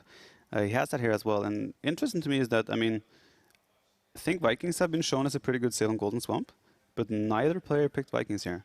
So Nicov going for Byzantines as his, in quotes, first pick, because I always think the first pick they pick is the snipe. So like Byzantines is the high priority for Nicov, and I would imagine he's going to use them on Golden Swamp again. He probably has also watched over the game from yesterday and realized some mistakes he made, and maybe thinks that even if Jordan has Vikings, if I make some changes to my approach, I should still be favored. I mean, Byzantines, amazing civ on that map. Question. Your game yesterday on Golden Swamp, do you think it should have been an admin restart? Because of my fish? I mean, I wish the fish was more evenly distributed, but I could have also scouted instead of pushing deer, right? Vinchester loves the camera. It's like if I sent my scout there to look for the fish where it was instead of pushing deer, I would have known that I could have placed a better dock, right? But you kind of also expect there to be somewhat of a fish somewhat on your front. So admin rear, probably not, but they could improve that on the map. Yeah. We discussed it a bit, and it just felt like our discussion took so long that we were deep into the game. Like we saw it at like 3 minutes into the game, right? And like even at 7 minutes into the game, we were still like, yeah, like I mean, maybe part of it, maybe not, shouldn't be. Yeah, the frustrating thing for me was when I scouted across to his side, he had a dock pretty much in the same spot that I did, and his deep fish was right next to the dock. So it was like. His was even more cornered because he only had access to one single like pond, and you had access to two. Yeah. But yeah, because especially when you're trying to do a real tight build to get a really fast uptime, having that deep fish right next to it is like so crazy good for it, because he probably got, I would guess, 60, 75 more food than me quite quickly. So that helps a lot. Time for push-up, Jordan, no? Well, I don't think he's that push-up guy anymore. Is he not? He's not. He's slacking a bit at the gym lately, you know. Really? Yeah, he's slacking a bit. I think he invited me to join on Thursday and Friday because obviously we're starting a bit later. Yeah. I mean, so he's might still get more than 4 hours of sleep. He goes to the gym here because there's nothing else to do in the morning when he wakes up at 3 a.m. So he kind of has to do something right with his time. Yeah. But it's actually crazy how like I'm obviously like going to bed at like 4 or 5, and he shows up at like 8:30, starting to practice. And then he's already been to the gym. He has had breakfast. Yeah. And yeah, we have a little bit of a break here. Well, it was an over 1 hour game, right? They deserve a little bit. It was really intense. And I'm not sure what Jordan is saying something here. Not sure if it's in our spot to ask him what he needs. Okay, he looked at us, he heard us, and walked past. Yeah, ignored us. That's I think story of my life. That's a good sign, because that means he's in the right mindset. In the right. He's in the groove. He's feeling just so annoyed by us. That's probably daily. Also an option. He's probably used to it by now, but yeah, I think he's feeling it. Oh, we have chair against chair. Okay, $0 winnings, being empty inside. That could actually be my description as well. But it's not being empty inside, it's just being empty. Okay. Previous NAC. Oh, now Jordan is back. They were on point. Oh, Nico is not back though. Oh, production is slacking. Is production back? is slacking. Jordan is back. Okay. Nicov is back. They're both back. All right. So, if we go Golden Swamp, what do you expect Jordan to pick from his civs? Britons. Britons? Yeah. Simply because the other 2 civs are better for the other 2 maps. I'm happy to tell you that you're wrong. So we have Golden Swamp, we have Golden Lakes, and we have Frigid Lake. Frigid Lake is Khmer, obviously. Yeah. Frigid Lake, probably Khmer. Yeah. Malay, Golden Lakes. Malay, Italians. Easy, never Britons. The Britons aren't bad. No, but the others are better. That's not what you said just now. Yeah, because production was slacking with showing the overlay. Fair enough. I think it's more tricky to realize what Nicov is going for. Probably Berbers for Frigid Lake. I think Nicov will go Dravidians on Golden Swamp. Oh, look at that. Yeah. Actually, I was 100% expecting Byzantines, but okay. So will be Byzantines for Golden Lake. Frigid Lake, I reckon, maybe. No, that's Berbers. Right? Because what are you playing? Or are you playing Berbers? You know what? Lakes. Nico has civs where you could put any civ on every map and it would be fine. So yeah, anyway, we have Italians against Dravidians. Interesting matchup. I don't think we've seen... Have you seen either of these civs on this map so far? I feel like it's been Byzantines and then... Dravidians for sure. Okay. And Italians... I would say yes. Okay, interesting choice nonetheless. I wonder how they will play this, because Dravidians obviously get 200 wood for free upon hitting the Feudal Age, as we can see. They also have better fishing ships as they carry more, so they will have to take lesser trips to return more food. And the fishermen as well, if you put a villager on a fish as well, he will also help carry that food. And on top of that, you get cheaper barracks upgrades by 50%, and your skirms and elephant archers attack faster, although I don't expect to see elephant archers here. But another nice bonus here on water maps like this, the dock will also provide 5 population. And 30 die. Actually, a unique ship there that could be really nice. Not that super good against the fast fires that we would be expecting from Italians, though. Indeed, Italians as well, a credible save on water. As we can see, they have, what Jordan said, half technology discount, but he was wrong. It's actually 33% because half was too strong, so they nerfed it. On top of that, Italians can also advance to the next age by 15% cheaper, and they also have cheaper fishing ships, so clearly it goes to show that both these civs have good bonuses for water play, and their speciality are both navy. So I would say that based on this, Both civs are 1-4 on this map. They face each other for the first time. see, okay, fair enough. Thank you. Great, production. strong civs, he said. It's nice that they put their Viper. That's pretty sweet, actually. Yeah. That guy called me out pretty badly the other day. Yeah? Like, yeah, Nili, you're so wrong. Nice. Oh, it's normal. Nicov again. And actually Jordan with a super tight build there. Both of them went for 20 pop. That surprises me. Yesterday, Nico went for 19 population against me, so he's actually going 2 populations slower today compared to yesterday. If I remember correctly. No, maybe I'm wrong. How many builds? 18. No, he's doing the same. It's the same uptime for both of them. They're both doing the same build. So that's I would say it's probably the fastest build you can realistically go for here with a regular civilization like this. So yeah, it looks like both of them are going to have heavy emphasis on water. But it's even more impressive with Dravidians, right? Because for now they don't have a bonus. While Italians, they save the 75 food going up to the next stage. Nico, though, I would say is maybe one of the best players in the world at those super tight, super fast build-ups. So no surprise there. As Nico doing like he did with Byzantines as well, where he goes for that second dock right in the face of the dock of the other player. Jordan, on the other hand, the question is, will he play fire galleys himself, or is he going to do galleys? Based on the spread of his docks, I would guess galleys. Let's take a look. What does Jordan see? Does he scout the second dock or not? No, it will be scouted the other way. Does not know about it. Drum roll. See it now. Could be missing it. Oh, a third dock. It's a third dock. And he thinks that's the second one. So Yeah, he thinks yeah. he's denying the second dock, and he'll feel super safe. That guarantees he will go galleys. Goes one galley, one fire galley.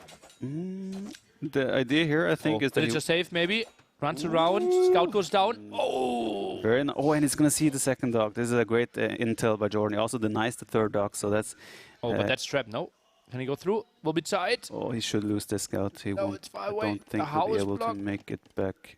Oh! There's nothing in the town center. Oh, no, now Gets he the kill. can And gets take all the Gets goats. the herdables. Oh! Run! Wall, quick wall. Jordan has the quick wall here. Oh, this is so painful for Jordan. This is so much food as well. And Daylight robbery. And now he kills his own herdables. Oh, and loses that one as well. No way. This is so bad when it comes to transition to Castle Age. That is 350 food down the drain for Jordan. It's so painful. That's a really rough opening. Nicov sending another villager forward to try and get that third dock up. And it's going to be full fire ships from Nicov. He does get that 200 extra food to increase his production in the opening of Feudal Age. So Jordan now a little bit on the back foot.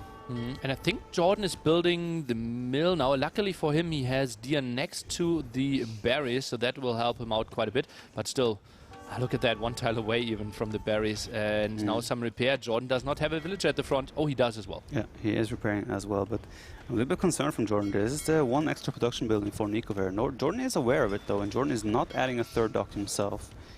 One That demo does... queue for Jordan, nothing for Nicov here.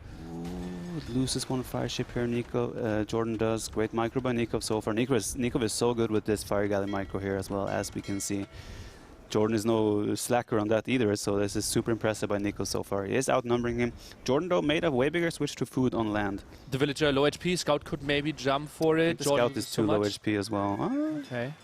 Now a house there makes it so much better to engage against demos. Demo could technically commit against the villager there. Wouldn't be the worst thing ever for Jordan. Just important that he doesn't lose anything else. Yeah. At this point, we're now in a position where Nicov has convincingly one water. The only way Jordan can come... Oh, Jordan is making galleys now. I think this is just 2 galleys in order to try and snipe fishing ships. But you're producing them from different angles. You need 6 shots to kill one, and you're already surrounded. And look I at Nicov. don't think he will find a villager kill. Look at Nicov's queue. 6 6 in the queue. fishing ships in the queue. That's a guy that thinks, okay, I want water. Actually, there's not that much fish here. I think 6 might be too much. It is not, but as Dravidians, even the longer trips aren't too bad for you because you carry a lot of extra food. Okay. I think it's a very good choice by Nicov. Jordan now doing the wood upgrade, a little bit delayed as well.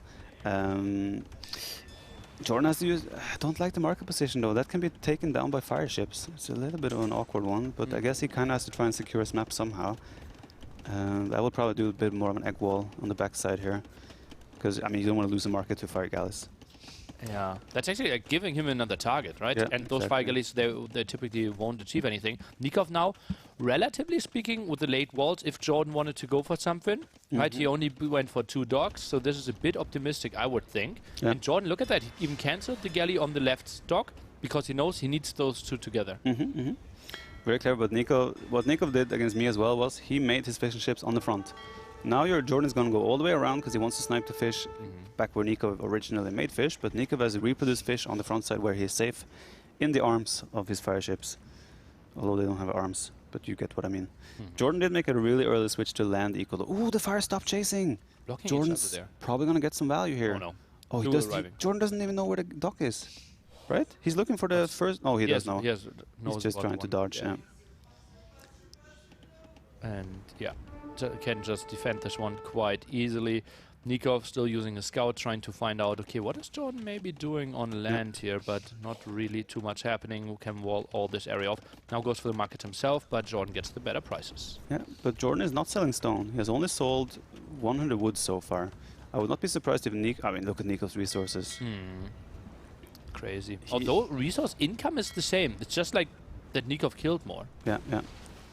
And will continue to do so. Jordan did use the market as well a little bit, so that has an impact as well. But yeah, Nicov is actually going to be the one first to the cast ledge, and he didn't even have to sell stone or anything. I guess he doesn't have a second building though, because he's not clicking up. Probably rushing a blacksmith. Yeah, he did not have a second building. Jordan making a demo at the moment. Which dock is the demo coming from? From the right side. That's probably not going to come out though. Oh, that's tight. It's really tight. Yeah. Nope. And now Nicov can, if he sees the market, he will just switch the focus. 3-4 fire galleys. The market will disappear over time. The houses as well are exposed. Even the blacksmith. Jordan, look, here Nicov, have another one. Yeah, that's kind of weird. Yeah. So maybe he's one step ahead. Doesn't need to delete them because the opponent is converting them. True. Just let them die beforehand. He has learned from the previous experiences. But what does Jordan play from here, right? Does he just go 3T boom and try to do a fast imp type of play? Oh, yeah. Nicov hasn't shown any sign that he would like to do land aggression either, so on paper a boom should be safe for Jordan. But Jordan also lost his scout, right? So he has no intel what's happening with Nicov. If Nicov doing a barracks now though. But imagine what if Nicov did like a double seed workshop, double monastery in the middle and just steamroll Jordan's base. Jordan would have no answer to that whatsoever. Would have been 4 relics for Nicov as well behind this. Obviously you can't really engage into that area. What happened here? He's sneaking with the Will. Yeah, one villager sneaking and the other one finishing the wall. Two villagers sneaking. The one guy is just finishing the wall. Uh-huh. Oh yeah, you're right. So Jordan is Did you see that one as well? Yeah. Okay, and 2 vills. Yeah, obviously.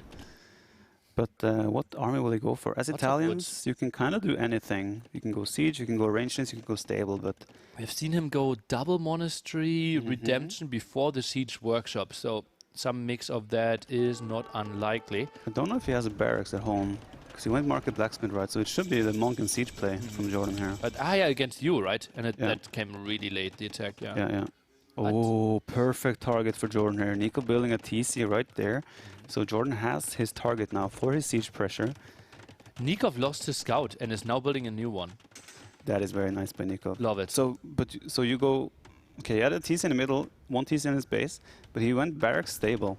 Dravidians are known for not having a stable, but they still have access to scouts. Actually have a stable. Yeah, indeed. And but yeah, this is nice by Nicov, right? I was thinking maybe there's a range, try to get some crossbows out on the field, but he's just adding a stable just to get that scouting information to confirm if there is any aggression coming. And it's going to be very, like, he's going straight to the left as well, where he knows, okay, if Jordan is sneaking, it's very likely going to be on the left side. He has one spearman at the right. Yeah, very so nice. He gets the full vision. Gets the confirmation here and knows everything. Yeah, indeed. And the good thing from Nicov is here, there is no barrack. If he just adds more scouts. Scouts actually make sense, yeah. Only has 10 on food though, right? And that's 8 fishing ships. So he has 2 berries, something like that right now. Has 7 on stone. Is he thinking about a castle defense? Feels like it could be really tight. And it needs quite some time to get enough stone for a castle. Well, we've seen a castle defense previously this series. It didn't go too well. But yeah, it's not impossible. I think. I mean, Nicov is not queuing up scouts either. Like Nicov, yeah, he hasn't added enough land economy. He's relying too heavily on those 8 fishing ships here.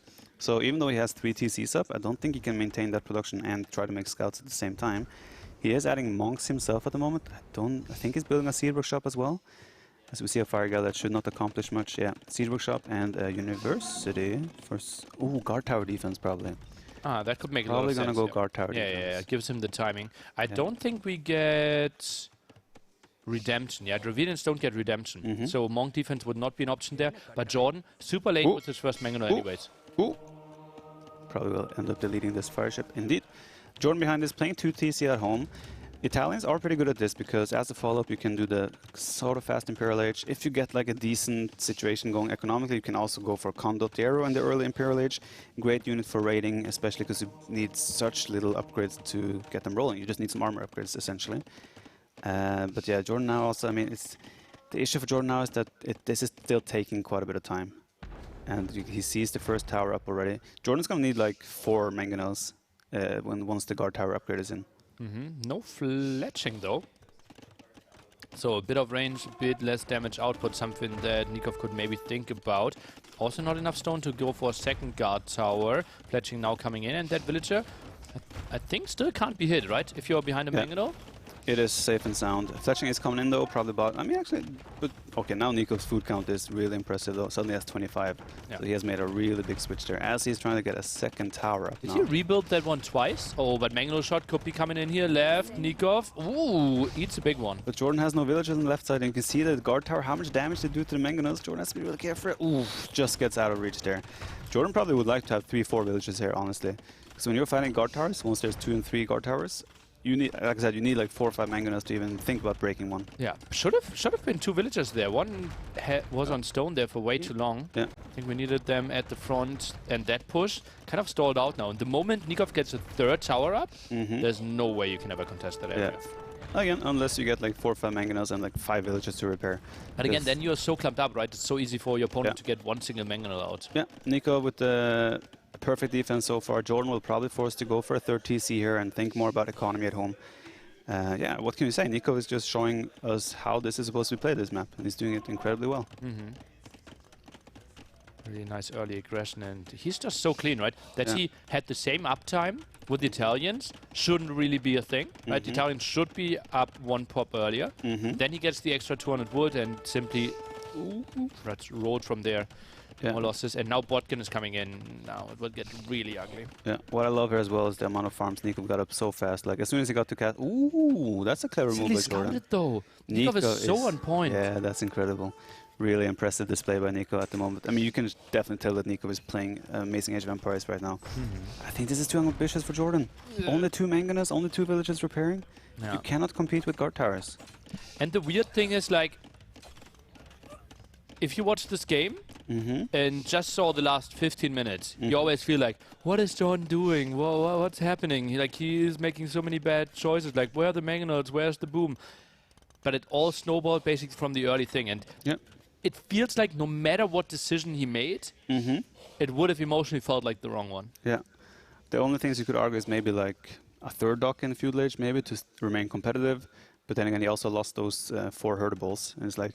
And to the 2 fishing ships earlier Yeah, on, right? fishing Otherwise, ships his TC is completely idle. But the fishing ships may have stayed alive if he had a 3rd dock, right? You never know for sure, because he also delayed the 3rd dock of Nicov. So there are potential decisions there. Nicov now, with a clever move, he's stonewalling off the one side to make sure that he doesn't have... Oh, he's actually stonewalling the whole thing, and all his fish is going to be safe. Jordan might be in time here to get through, though. Yeah, he gets through just in time. He also has a monk, so he can do the monk trick. But looks like it... Okay, now he noticed. He can just kill the villagers, right? Yeah, exactly. And there is still 1 or 2 gaps there. I think the gate is not built either. And on the bottom side, I'm not sure if he got in on the bottom side as well. Looks like... I think it's still open, possibly. But yeah, nice move by Nico here, just to make sure that Jordan is not going to get as much value. But Jordan is actually getting value here, so nicely done. Even fish traps! Oh, that's quite an interesting move. Nicov with reasonable numbers now goes for some demos. I like that addition as well. Saves the villagers at the right-hand side. And this could be a better engagement if Nicov gets a conversion, which is really likely. Jordan got the conversion, indeed. Jordan, I think, I mean, as a Rage Forest lover, Jordan should know. Oh, good big demo though. But Jordan just targeting the fishing ships, and you can see how fast those fishing ships go down to the Castle Age fire ships. Jordan going to clean up the whole fishing economy of Nico here. You can see as well, he's not focusing on the fishing ships because he knows the fishing traps are the valuable thing here. They cost 100 apiece, and the natural fish is out. Although he didn't get to snipe everything though, but he's still making it a bit awkward for Nico to defend. One more hit needed. Boing. Oh, both of them get the kill in the end here. Push at the left-hand side, still dancing a bit with the Mangonels, a bit at the back against the wood line. Jordan now 5th dock, I think it is, and he's getting the count to go to Imperial Age. So Italians with the faster imp, you have the 33% discount on the dock. Suddenly Jordan will have fast fire ships out on the field, and Nico still looks like he's far away from the Imperial Age. Yeah, but if we want to engage there, the castle is already up, right? So fast fire ships, they kind of need to go around. I don't think it will be that easy to control the water here. Yeah, but also university attacks are cheaper, so chemistry will come in fast. He can get cannon galleons all of a sudden. And then we have to see what Nico will do. I mean, Nico still looks far away from Imperial Age. Cannon galleons is tricky because there's still like the 2 docks up the front here, as you can see. So demos can easily close the distance. Yeah, and you can't really kill them due to the castle. Ooh, big demos coming out for Jordan here. He was baiting them into the dock to pop out the demos and get the good value. But Jordan also has a stone for a castle, so he'll probably place a castle somewhat towards the middle and use that castle as the launching point for whatever siege he makes to try and get the castle of Nicov. Nicov still...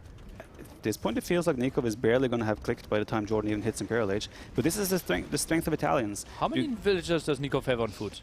He has 25. 20, 25, 30, No. 30, I think that's a fishing ship bugging out. Can we see if there's a... 25. Exactly like you said. I think it was a fishing ship glitching out there. 25, 30, 24, 25, 30, 25, 25, 25, 25, 22, 10, 22. Okay, yeah. He has a lot on gold though. He's now using the market to buy his way up. He's actually selling stone. Jordan, come with villagers. We had enough doubt castles this series, Jordan. Let's not make another one. But yeah, I mean, this is where it's so nice to be Italians as well, because you, even like getting something like shipwright, it's so cheap compared to any other civilization. And that comes... food? Yeah.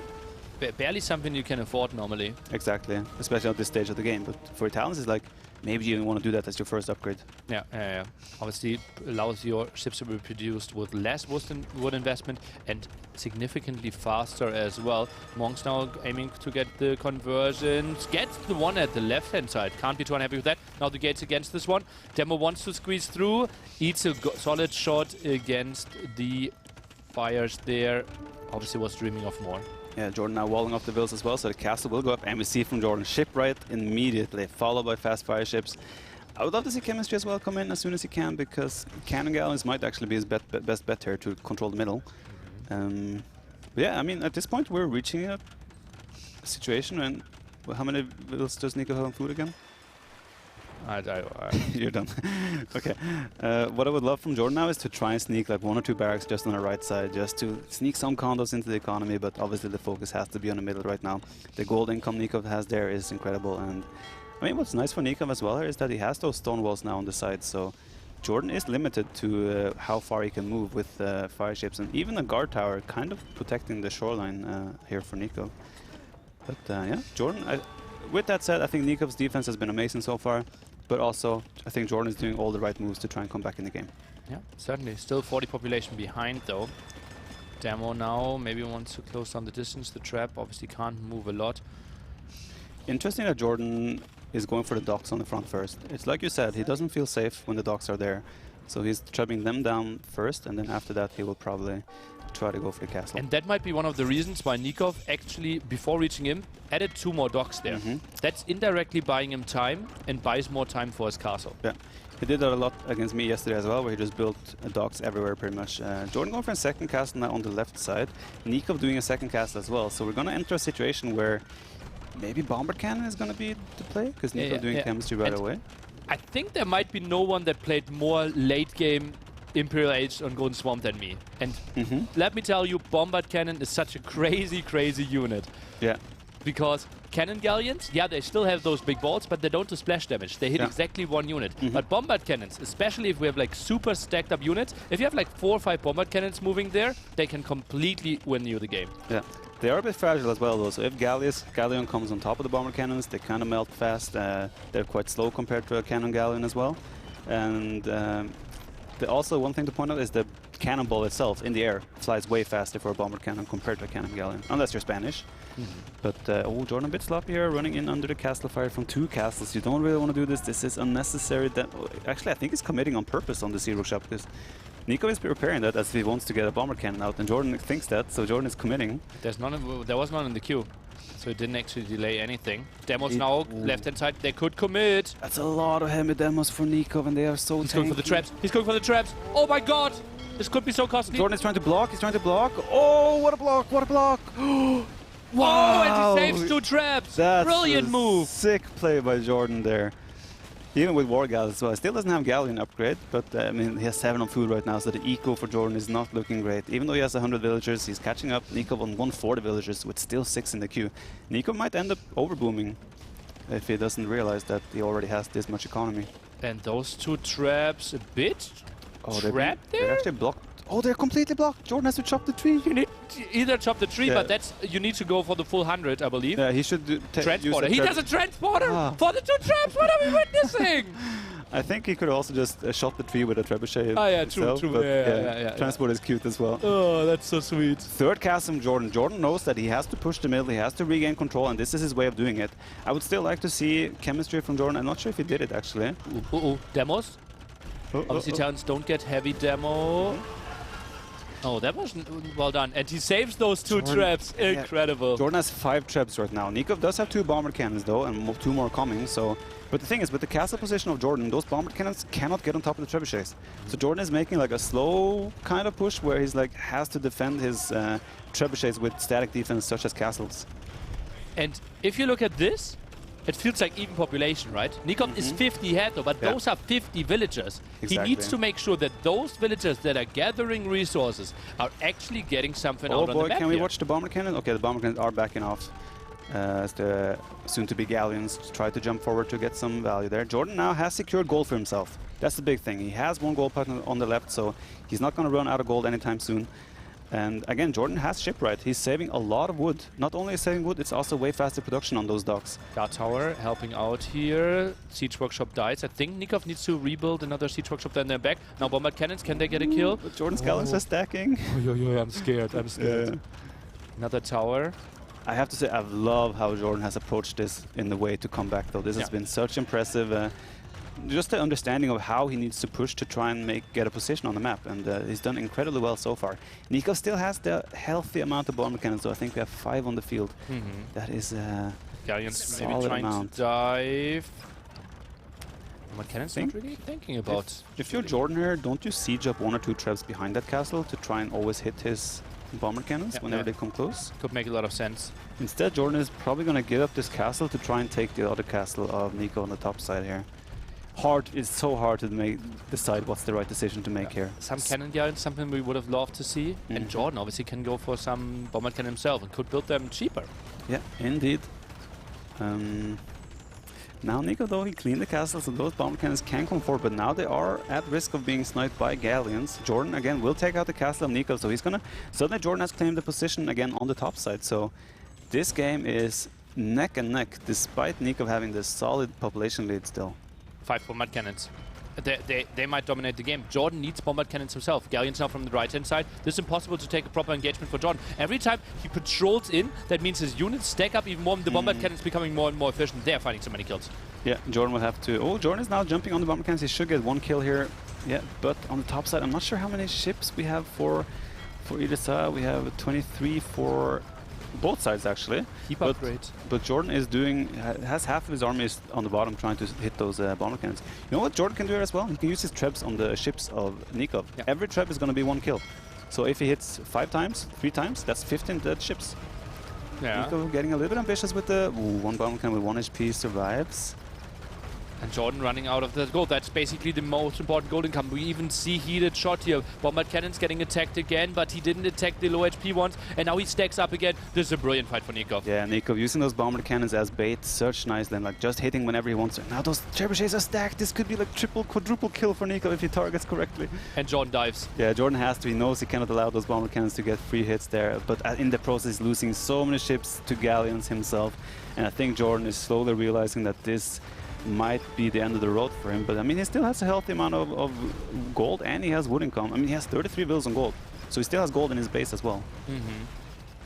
Yeah, it's not too bad for him, and that also buys him some time that he got there, right? But it's still like the unit's not really helping out. I think he needed cannon galleons at some point, or his own bombard cannons, which would have been weird to maneuver there though. Jordan has now the face where he's like he always has this type of face when he reaches a stage in the game. I love it. Like I said, he's a very expressive player. He's appreciated, like, oh, your bombard cannon, your micro is impeccable. Not too bad, yeah. I'm surprised Jordan is not mixing a couple of fast fire ships. Oh, he's doing it now, yeah. Just like having 10 fast fire ships in front of his galleons to tank would have helped him so much in these engagements. Especially because there's been a lack of heavy demos for Nicov lately, but that obviously is because there are no fires. So it kind of goes hand in hand. But yeah, Jordan, that gold income is starting to look quite lackluster.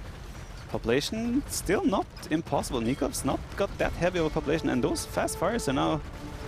Bombard cannon, dodge 2 volleys. One more dodge hit. 2 volleys. It lives! Second bomber cannon popping though, right in front. But those fast fires, look at the value they're getting now. Nicov without the demo, he's got a demo coming now, but just a few fast fires to tank, and the galleon suddenly cannot engage anymore. Needs to plug that hole there. Look at the population. It's just 19 apart. It's crazy, right? I think shipwright has such a massive impact here. It cannot be underestimated. Another bomber cannon goes down. Does Dravidians even have shipwright? I start to wonder. I think they do. And yes, they do. And Nicov has not been able to afford that. So if you think about it, what is shipwright? Is it 35% cheaper on wood? I think it's 35% faster production and 20% less wood. 20% less wood over time, the course of the game, it adds up. Yeah, and Jordan has Nicov has 72 on wood. Jordan has 50 on wood. Jordan can match the numbers with 25 less villages on wood. Yeah. Oh, demos. Demos are so massive though. Oh, Jordan has to split here. Huge hits for Nicov. The whole fire fleet of Jordan is gone. Oh god, and now the galleon's kind of exposed again. Better numbers for Nicov. He is sitting on a solid 30 galleons himself. Jordan only sits at 20, and so many more keeps lost. But how many bombard cannons did Nicov lose this game? Like 8? 10? Maybe more even. Jordan has lost a healthy amount of traps himself though, to be fair. Do the Italians not have heavy demo ships? No, they don't. Okay, makes sense. Ooh, that's a castle. Jordan now is thinking, okay, I have cleaned up a lot of bomber cannons, the towers are pretty much gone, the castles Nicov are gone. How do I proceed from here? And his thought process here is get a castle up in a position where I can continue pushing from. And that castle is, you could maybe argue it should be a little bit more forward, but I still like it. Oh, demo could... Oh, yeah, for the castle, yeah, I was a bit nervous there for a second. Those bombard cannons still getting massive amount of value. Jordan, he needs to get like 4, 5, 6 more tiles of space. Demos trying to dodge and get closer at the same time. Jordan does have cannon galleons as well on the field now, so he's taking out those towers as well, slow and steady. But once this castle goes up, suddenly Nicov is the one who needs siege again. And Nicov is running out of space on the middle. Nicov cannot really take much gold. How much gold does Nicov have below his town center? In the middle gold, please. So some okay, he still has. Okay, he's fine. Yeah, he's fine. And he also, like what Nicov has done very well here, long term, he didn't use the gold in his base. He knew that once he had the middle, he was... Oh, heated shot for Jordan and the castle. Jordan. Is Jordan doing this? Shipwright now for Nicov. He is at pop limit. Jordan at 170. If that castle goes up, This is completely even game, and Jordan has arguably even more map control. This is an incredible display from both players so far. You said, oh yeah, Nicov is doing shipper right now. If that came in, honestly, if he did that somewhat early imp, I think game would have been over by now. And he had 150 villagers, right? At some point he could have afforded it. Just put down those 10 farmers. Obviously very easy to say because he felt like every single galleon had value before that as well. Nicov might be feeling a bit of deja vu from yesterday here, where those cannon galleons came in and suddenly he lost all the towers in the middle. And that's a kind of exactly the same scenario that we have today. Even though he has bomber cannons, which are a mobile, nice unit here, the cannon galleons just feel like they serve the purpose better here, especially when it comes to taking out buildings. It feels like maybe Nicov needed like 2 or 3 traps himself. Just longer longer range. Now Jordan is actually over booming a bit, right? It feels like he's getting so much control. He needs a strong standing army. Now the attack on land begins. 50-minute timing. Indeed. Nicov dropping a range though. As we know, Dravidians don't have a stable, I've heard. So they don't have access to the best. They don't have access to the best type of raiding units. While if you think about Italians, you have some marathon running here. But the Italians have access to even Hussars. So if Jordan just slaps down like 20-25 farms, he could suddenly start making Hussar raids happen. But does he need to? He has gold income now. He can just go condos. Like Nikov's raid will be skirmishers. Condos will counter that completely. Yeah, it's really underwhelming. Now goes for some more keep, tries to control their cannon galleon amount of Nicov only at 2.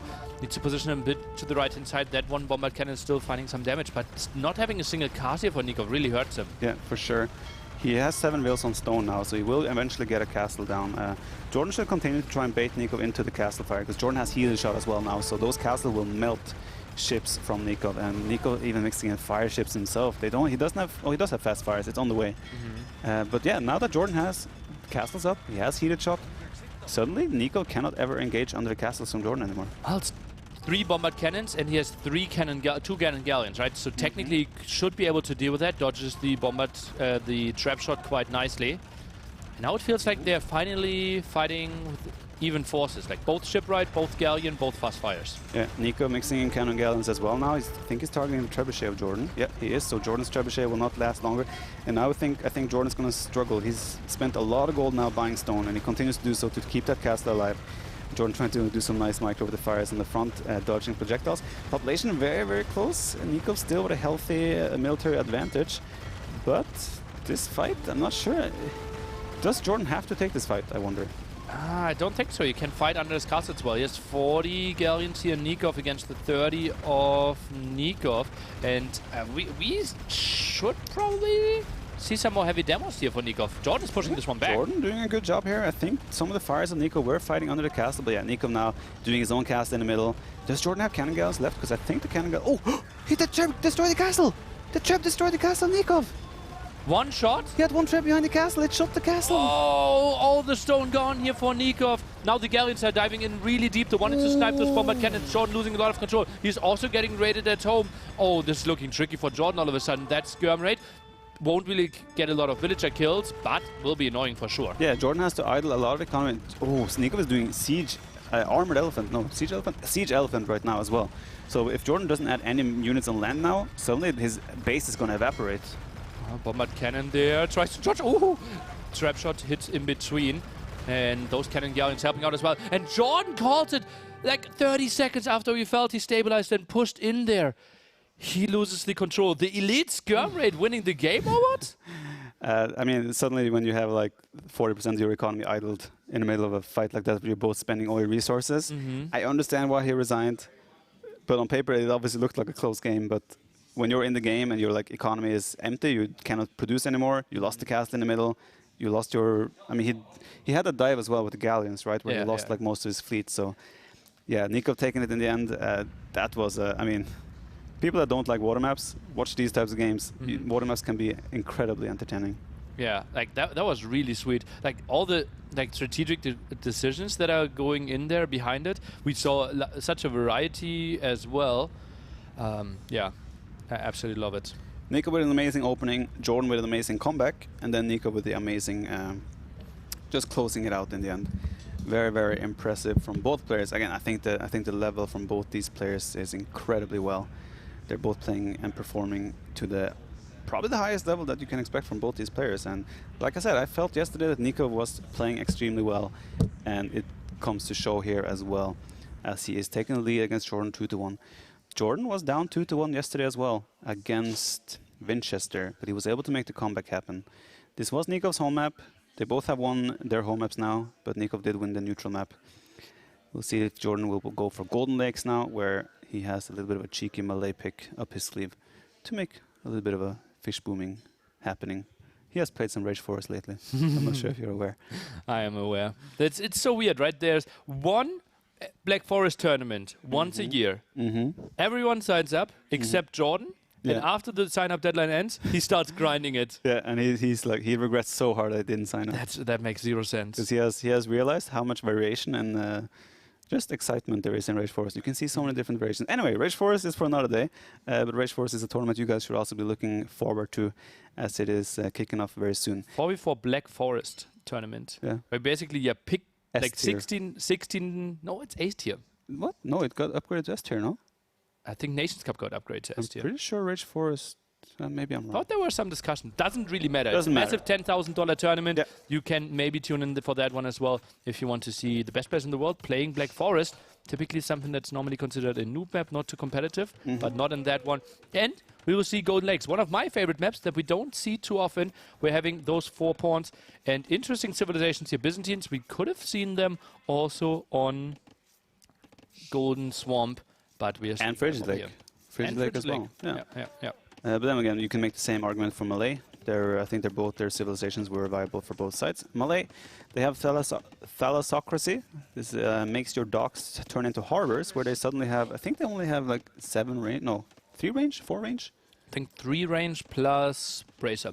Yeah, so it used to be incredibly OP in the past, where they had like the huge damage output and also like 7+3 range in the end, so super frustrating to deal with. But the big bonuses come in what you see on the bottom there. Advancing in age is 80% faster, and their fish traps are 33% cheaper, and their fish traps provide 3 times the food of normal fishing ships. So Jordan will have a clear strategy in mind here, I think, which is kind of secure his base and try to fish boom as much as he can. What is that second villager up to?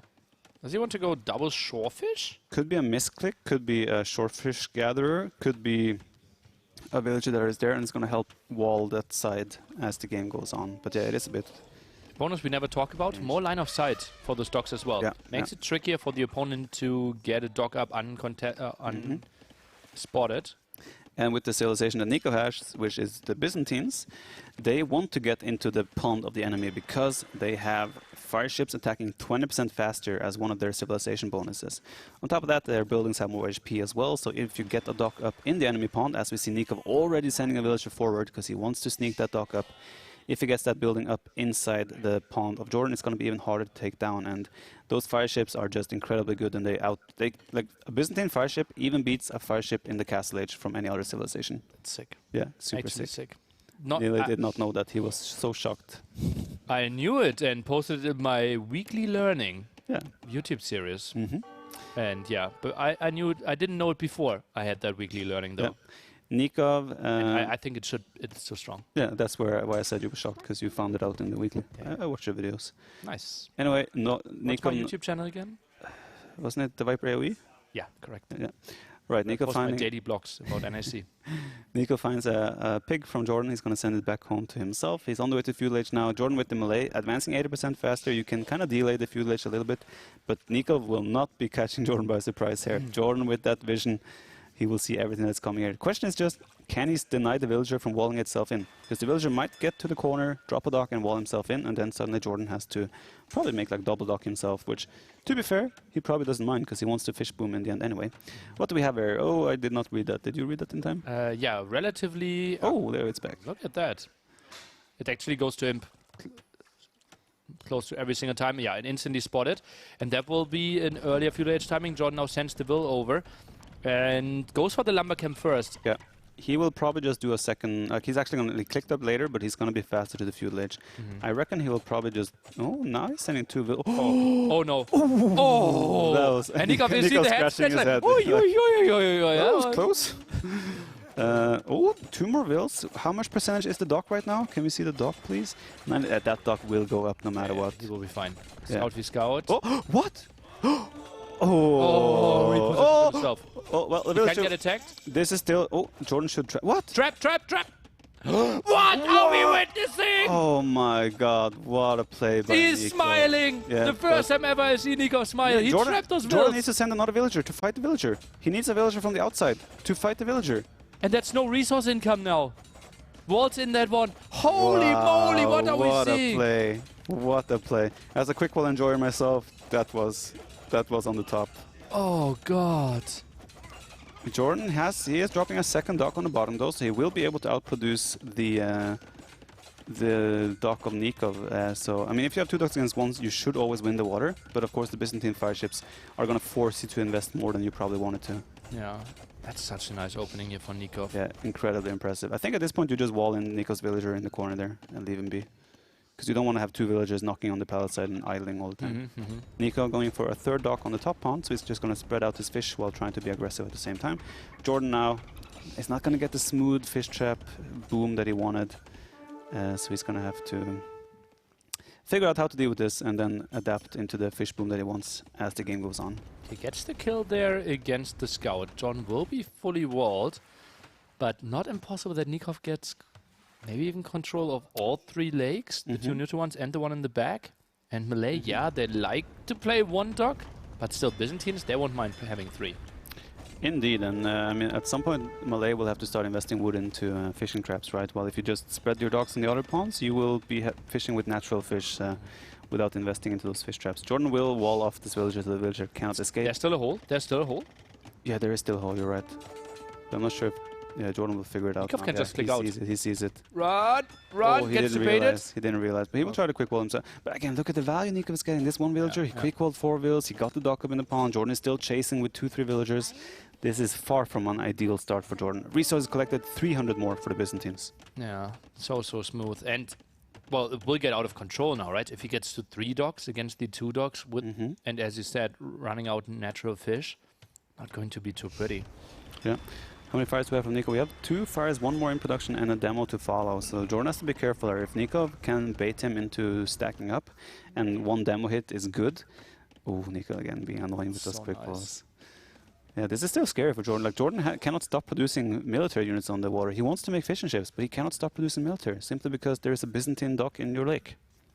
Yeah, and that's like... It also, like, is he committing to 1 fire galley? Is he going demos? Like, what's the play there? It's so tricky to find out. Nice quick walls when you go over and over again. Jordan even sending another villager. He's sending 2 villagers to continue chasing this villager. It's super frustrating for Jordan to deal with this. 9 fishing ships now out for Nicov. And we have the demo pop out. It didn't look like it got the most value, but Nicov trying to use the fire ships to just snipe fishing ships. Jordan will deal with this very nicely without losing a single fishing ship. So Jordan has secured his pond, and now the fishing ship boom will commence as we see 4 fishing ships in the queue, and that's just going to get out of control very soon. But Nicov, his food economy is looking super healthy, and that castlage should not be far away. 17 on food against 14 food. Villager goes down, finally! You hype caster. That's, how I roll.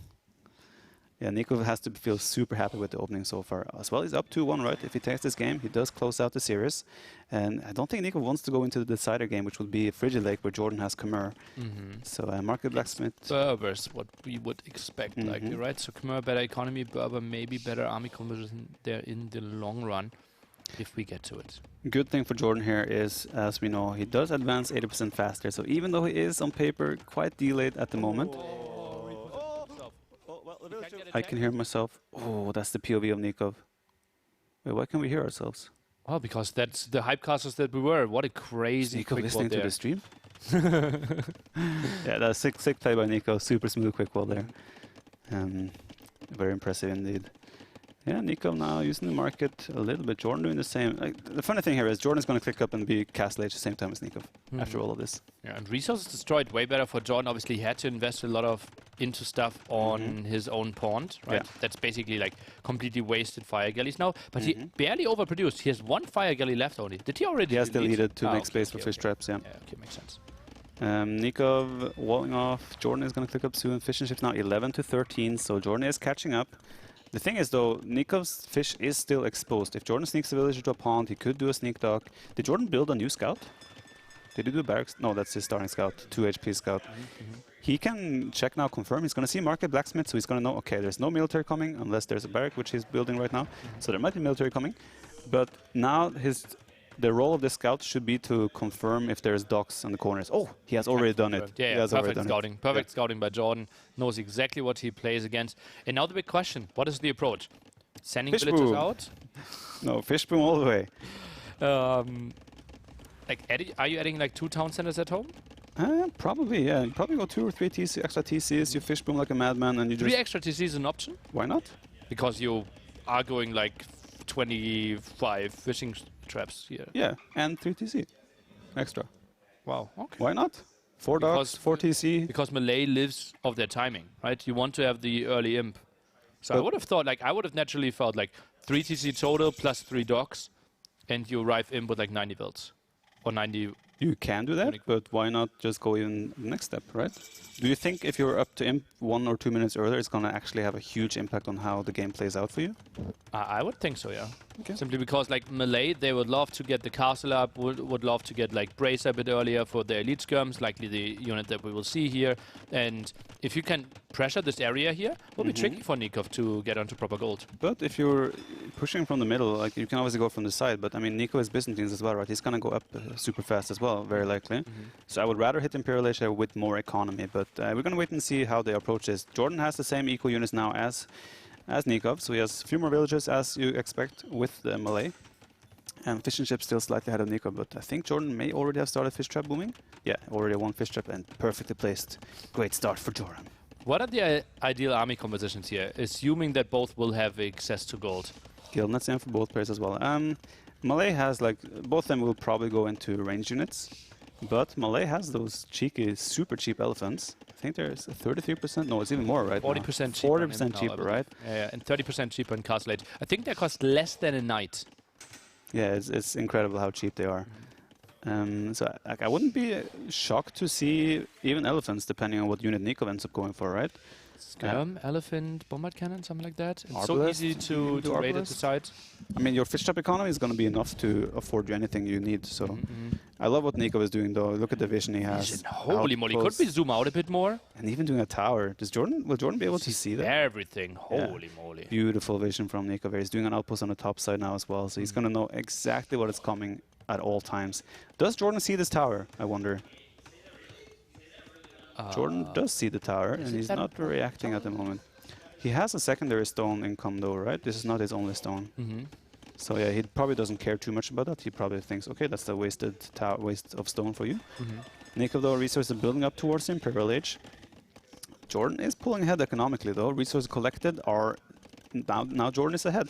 And we have to think about this, right? Jordan had a pretty rough start, I would say. Yeah. And he has come out of this in a pretty solid position, so... Shows the power of Melee. Yeah, indeed. On this map. Can we look a bit more at Jordan's fish boom, please? Oh, this is what we like. 4 docks. This is what we like. Yeah, and this one at the top can also squeeze in some fish traps, right? For sure.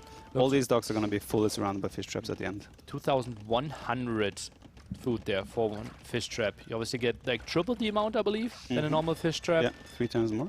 Plus 33% saved. And those fishing ships with gill nets are more effective than an average farmer. So it's incredible good food income for Jordan. Nicov is on the way to the Imperial Age, though. And goes for the archery ranges. We'll have the castle up at the front. And Jordan, he will be up a bit later there. Nicov, did he play 3 TC as well, right? I think we... What's the farm count on this game? 0, right? Nicov did just finish Horse Color, so he might be thinking that he will add farms soon. It's 0 farms. Yeah, can we see the bottom? Does Nicov have fish traps on the bottom dock? Don't think he needs it yet. Oh, okay, they're just taking the short fish. The thing is, Nicov's food income will suddenly have a solid dip. As soon as the fish is gone, the deep fish, that food income from Nicov is going to dip. So it would be interesting to see if he's going to switch on to farms fast enough, because he's going for skirmishes at the moment. Jordan doesn't... the lack of vision for Jordan here. He has a scout on the field, right? He's probably going to spot the middle now. He sees the range, he sees the castle, and now Jordan is going to be, okay, I need my own castle, and I need to click Imperial Age ASAP. But gets way better before it, though. Yeah, not a single farm. Nicov is going to be up faster though. Nicov doing good as well. Not a single farm. But yeah, this looks a bit tough for Jordan, but we're going to see now how much later it's going to be. A minute and 20 seconds. Not the end of the world, but there's plenty of time for Nicov to start pushing. And HP difference on those castles, right? 4.8k against 6.2k here, and could easily increase even more for Nicov. Gets the goal at the front and already prepares the siege workshop. Chemistry, one of his first clicks once he reaches Imp. I think the first click even. We'll see if... yeah, he's trying to click it. The mouse is spamming. That's the only thing he's doing. First 10 seconds of Imp. Spamming is like watching Liereyy and TaToH when they were building the castle and tower. Really wants to get that one out. Yeah. Ooh, skirms already in. Is it open on the bottom? How did those skirms get in? Wait, what? Just rent. Did they? Oh, they were trying to harass at the start. Yeah. Ah, yeah. Okay. Like what Nicov is doing as well. He's garrisoning his skirms in the castle. Oh, we could go and snipe fish traps. Calm down. This is such big damage now for Nick. I know you're a hype caster, but no. He's just trying. no. That tower is actually annoying, to be fair. Yeah. The second tower. How much wood do we have? We are chopping at the left side, so we kind of have to go at the top, which is not supernatural because that's where Jordan has to develop in towards anyways. Yeah. And Jordan falls into a galley to defend against those two skirms. Jordan, look what upgrade he's doing. He's going for the armor for cavalry. Yeah, so he has 20 fish traps, 20 fishing ships. Like that's not enough. Well, Malay elephants are cheap, so I do agree with you. That seems quite excessive. Jordan will have to repair. I don't like the seed workshop right next, like touching the castle. The villager repair area is so awkward. But yeah, Jordan might have to add some farms here as well. He still hasn't reacted to the tower. Okay, now he does. Nicov does get the bomber cannons on the way now as well. He's just playing skirm bomber cannons. He has 2 monks on the field as well. He has already picked up 3 relics, so Nicov kind of in firm control right now with the gold income and gold control. Jordan has 14 more economic units though. Yeah. I think even like Bracer elite skirms aren't too bad against completely unupgraded castle age elephants, right? Yeah, they have some reasonable HP, but I think you do still like 4 damage per shot, something like that go through. Outpost is being dealt with. Yeah, Jordan is out of stone here as well. He's gonna have to start buying stone if he wants to keep repairing that castle. This is the stable. He did snipe the tower now though, so he could get on that stone again because he Jordan is giving up the castle. Yeah, nothing else you can do. Out of stone. Oh, he sees 2 stables. What a scout. Nicov should tech switch. Like, he sees 2 stables. Well, I mean, he is doing ballistics, bracer. He has all the upgrades he needs. He just needs to get, like, crossbowman and arbalest to make a switch. But even then, like, crossbow and arbalest, those elephants are so cheap. Unless you have the healthy mass, the elephants can actually steamroll. And Nicov is now pushing forward away from the safety of his castles. So if Jordan actually gets, like, let's say he gets 15 elephants on the field, I think he can easily push this back.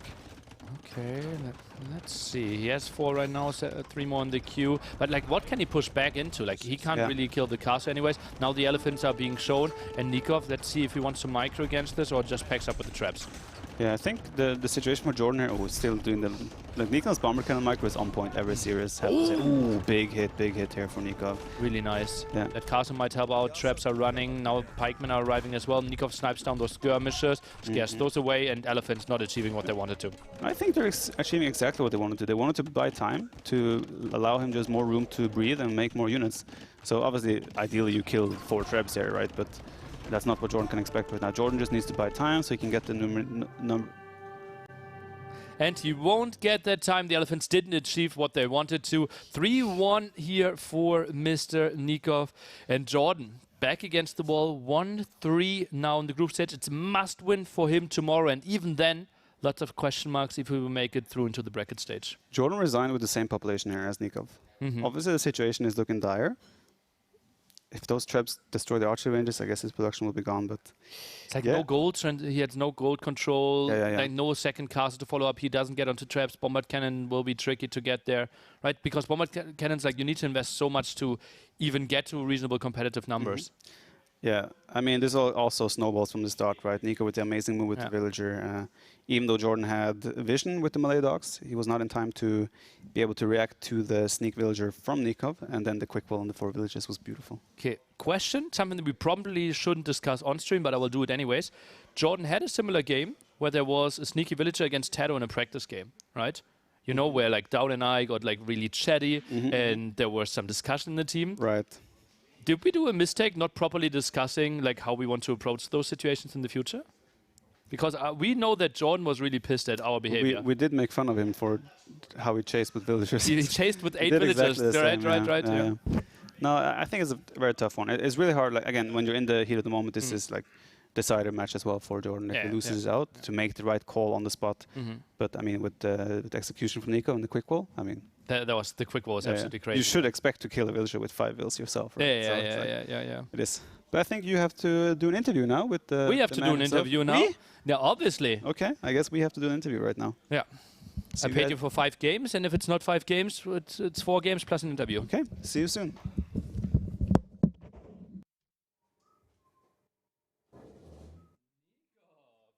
Taking the 3-1 here, Viper sending it over to us. GG, well played. How are you feeling after this one? I'm really happy, satisfied, because I felt like the first 2 games were very shaky and had a lot of mistakes, but then it kind of warmed up with those games, and then I feel like I played much better the third and fourth with less mistakes. How were you going into the set, like knowing Jordan, who had like high ambitions, and you were looking really strong yesterday, though, and the day before? No, I was confident, but I know Jordan is very scary. He plays really well, and have to be careful. And yeah, we will see game 1 here. It was played on and closed. Chinese against Mongols. When did you realize that he was going fast castle? When I have faster than him with Chinese. Okay. I mean... But what's going through your head? Okay, now it's 8 minutes in, you open stable and realized, okay, do I have to do damage now? I mean, I was kind of sure he was going to go step lancer, so I wanted to force him to make a tower at least, so it would delay his boom at least. And I felt like I could hold with archers and some spearmen. I think it went well. Did you enjoy his castle? Don't be so mean to your teammate, man. Well, you know what? Initially when he went for his strategy, I was like, this is a doubt strategy, right? Fast castle, market, lancers, and then he did the castle as well. Wonder, so then. it was absolutely a doubt strategy. Yeah. What was game 2? We had game 2 was Jordan's home map, which was what was it again? Arena. Arena. Yeah. Oof. And that was Poles against Hindustanis. No, we are queuing up the highlights first, and we have to just talk over the highlights at the whole time. But yeah, we can enjoy this castle a bit more. Did you think like you win on the spot after you got the double siege workshop and you tried to build that castle? I kind of feel like I won the game when I stopped that castle for a while. I killed like 15 bills, Mongols. Like, see, 35-0, KD, even in villages. It took too much damage there to come back from that point. But Mongol onagers would really could be scary, so I did a fast switch to caps just in case. Yeah, certainly came in time. And then you won and closed. Obviously, always nice to win the first one. Going into Hippo Arena then, Hindustanis against Poles. And at one point, you were pushing really, really nicely in mid-Imperial age. What do you think is the ideal army composition for you there? It's hard to say. I would say Imperial Camel and... Yeah, hand cannoneers, I think it's fine. I just felt my execution was not well done. Well, what was the mistake? Because like we were super impressed. Micro? Yeah, I took so many bad fights, but I shouldn't. I also forgot the chemistry for like 2 minutes. I pressed the hotkey, I simply didn't have the resources, so that was such a delay because it took me so long to start massing bomber cannons and hand cannoneers, which was the key. Yeah. Camel Salona was never gonna push. I think initially though you took really good trades. And like here you started pushing, right? You almost snowballed into victory, right? Yeah, I feel like we're committed there under the castle with the Arbalest. Yeah. It's like you feel like you have Imperial Camels say don't die to anything, but Arbalest actually kill them. Yeah. I have a question regarding strategy, because we saw this matchup with TaToH and Liereyy as well. Did you watch that game and like think about how to approach it differently? I didn't know they played this matchup on that map. Yeah. Okay. I didn't actually. Okay, fair enough. I watched other games, but not that one. We've also felt like double gunpowder composition against the winged hussars that do extra damage against gunpowder. Is there maybe an option to move away from the hand cannoneers there, or are they just too important with their crazy damage output? Do they have bonus against gunpowder? +4. That's why they're good against hand cannoneers and against the... I should pause cannon. Check the deck 3 like here, I guess. Then you get a warning. Then you get a warning. It's worth it. Oh god. These new civs, man. I mean, I didn't know, really. Once you're out of gold, right, do you feel like Hindustanis have any answers whatsoever? I think it's even I know Paul should be better with the wing hussars. Yeah. Neither of us have Javiers. Yeah, I feel like I needed to finish the game as soon as possible. It was going to be impossible. like Pulse and Imperial are unstoppable. Yeah, agreed. But I feel they just took very bad fights over and over again. Yeah, that was a complete bloodbath. Did you think you had some shot when you got control over the gold and the stone at the top, when it kind of felt like, here, both players should be out of gold now?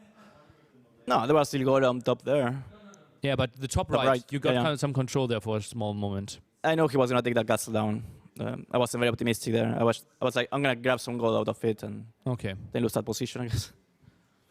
Yeah, it was a really good game and a bloodbath 1-1, and it took over an hour there. How do you reset yourself after such an intense macro game that went over such a long time for game 3? I was a little upset because I felt like I had it, but I just fell. And yeah, I think you have no space to tilt in this kind of tournaments. You cannot let yourself get pissed, and because it affects your performance, you know.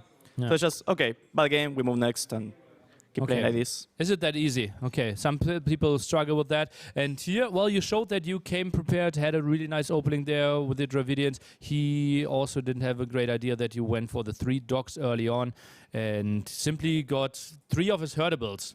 Like, how did you adjust your strategy there? I feel bad, man. But I have suffered that before doing this map. I think Daud actually stole me 3 sheep. I don't remember in the qualifiers or someone else. But yeah, that was such a massive eco damage for him. So. Yeah. You're heavily ahead in economy here, and it still felt like he got shipwright early on and was able to push you back a bit, as we can see here. Jordan is microing there, blocks beautifully against your demos there that wanted to connect, saves 2 of his traps, and he was suddenly pushing you back. What do you think was the reason for that? I was thinking about the game versus Mr. VIPER. I was like, I cannot throw the same way, please, no. And I switched to Guardians much faster this time. But still, I think that was the key. He was able to push you back, even though you both went Galleons. How many dogs did he have there? I felt like I was so short on dogs all the time. Or maybe too many wheels. I think the main difference was shipwright there. He had shipwright, that was the first upgrade he did in Imp. You did it quite late. I didn't have the full... I had the same problem in the last time, that I have so little farmers in Imperial in this map. Happened with you as well. But your bomber cannon micro here in these fights is amazing, so just... it saved me a lot of time. Yeah, and then the skirmisher raid at the end there to finish off the game. Well, you have no hazards, you got to raid with skirms, I guess. Exactly. I have no choice. Did you feel like you were comfortable to the point where you wanted to also make pressure on land, or? Yeah, I felt well there. Okay. So it wasn't like, okay, I'm losing control in the middle, I need to do something on land. It was more... No, I mean, if they are not landing, you have to land. It's a general rule like having water maps. Fair enough. He's diving in deep here, gets some of the bombard cannons, but loses so much. You got the elite skirm raid in, and, well, now it looks really good for you. And, well, had to be good.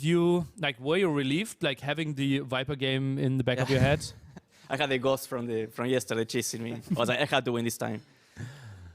Especially because in both games I kind of won in Feudal Age, so at least the water fight. So I don't know. Nice. And yeah, Cannon Galleon edition, Bombard Cannon edition, getting all the clear up here quite nicely. And yeah, you just kept pop limit up, and he has to tap this one out going into the deciding game. Walk us through your magic here. I don't even know what happened. I just saw the space and built a house. And then as he was trapped, I was like, oh. Then I smiled.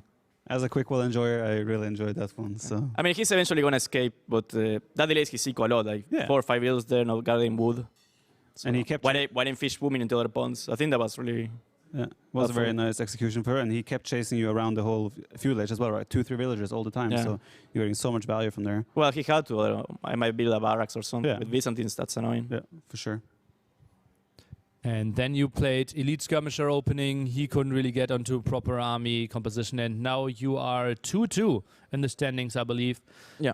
And yeah, that kind of guarantees you with a very solid Buchholz at 4 right now, but obviously lots of other players are still playing for you.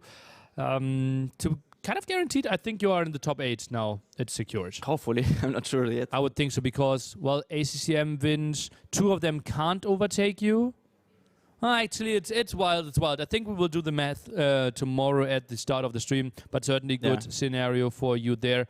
Nicov, GG, well played. Thank you for a super entertaining set. Well played against Jordan. Thank you, Nili. Thank you. Do you feel like you're playing very strong? Because when I played and a very good level this tournament.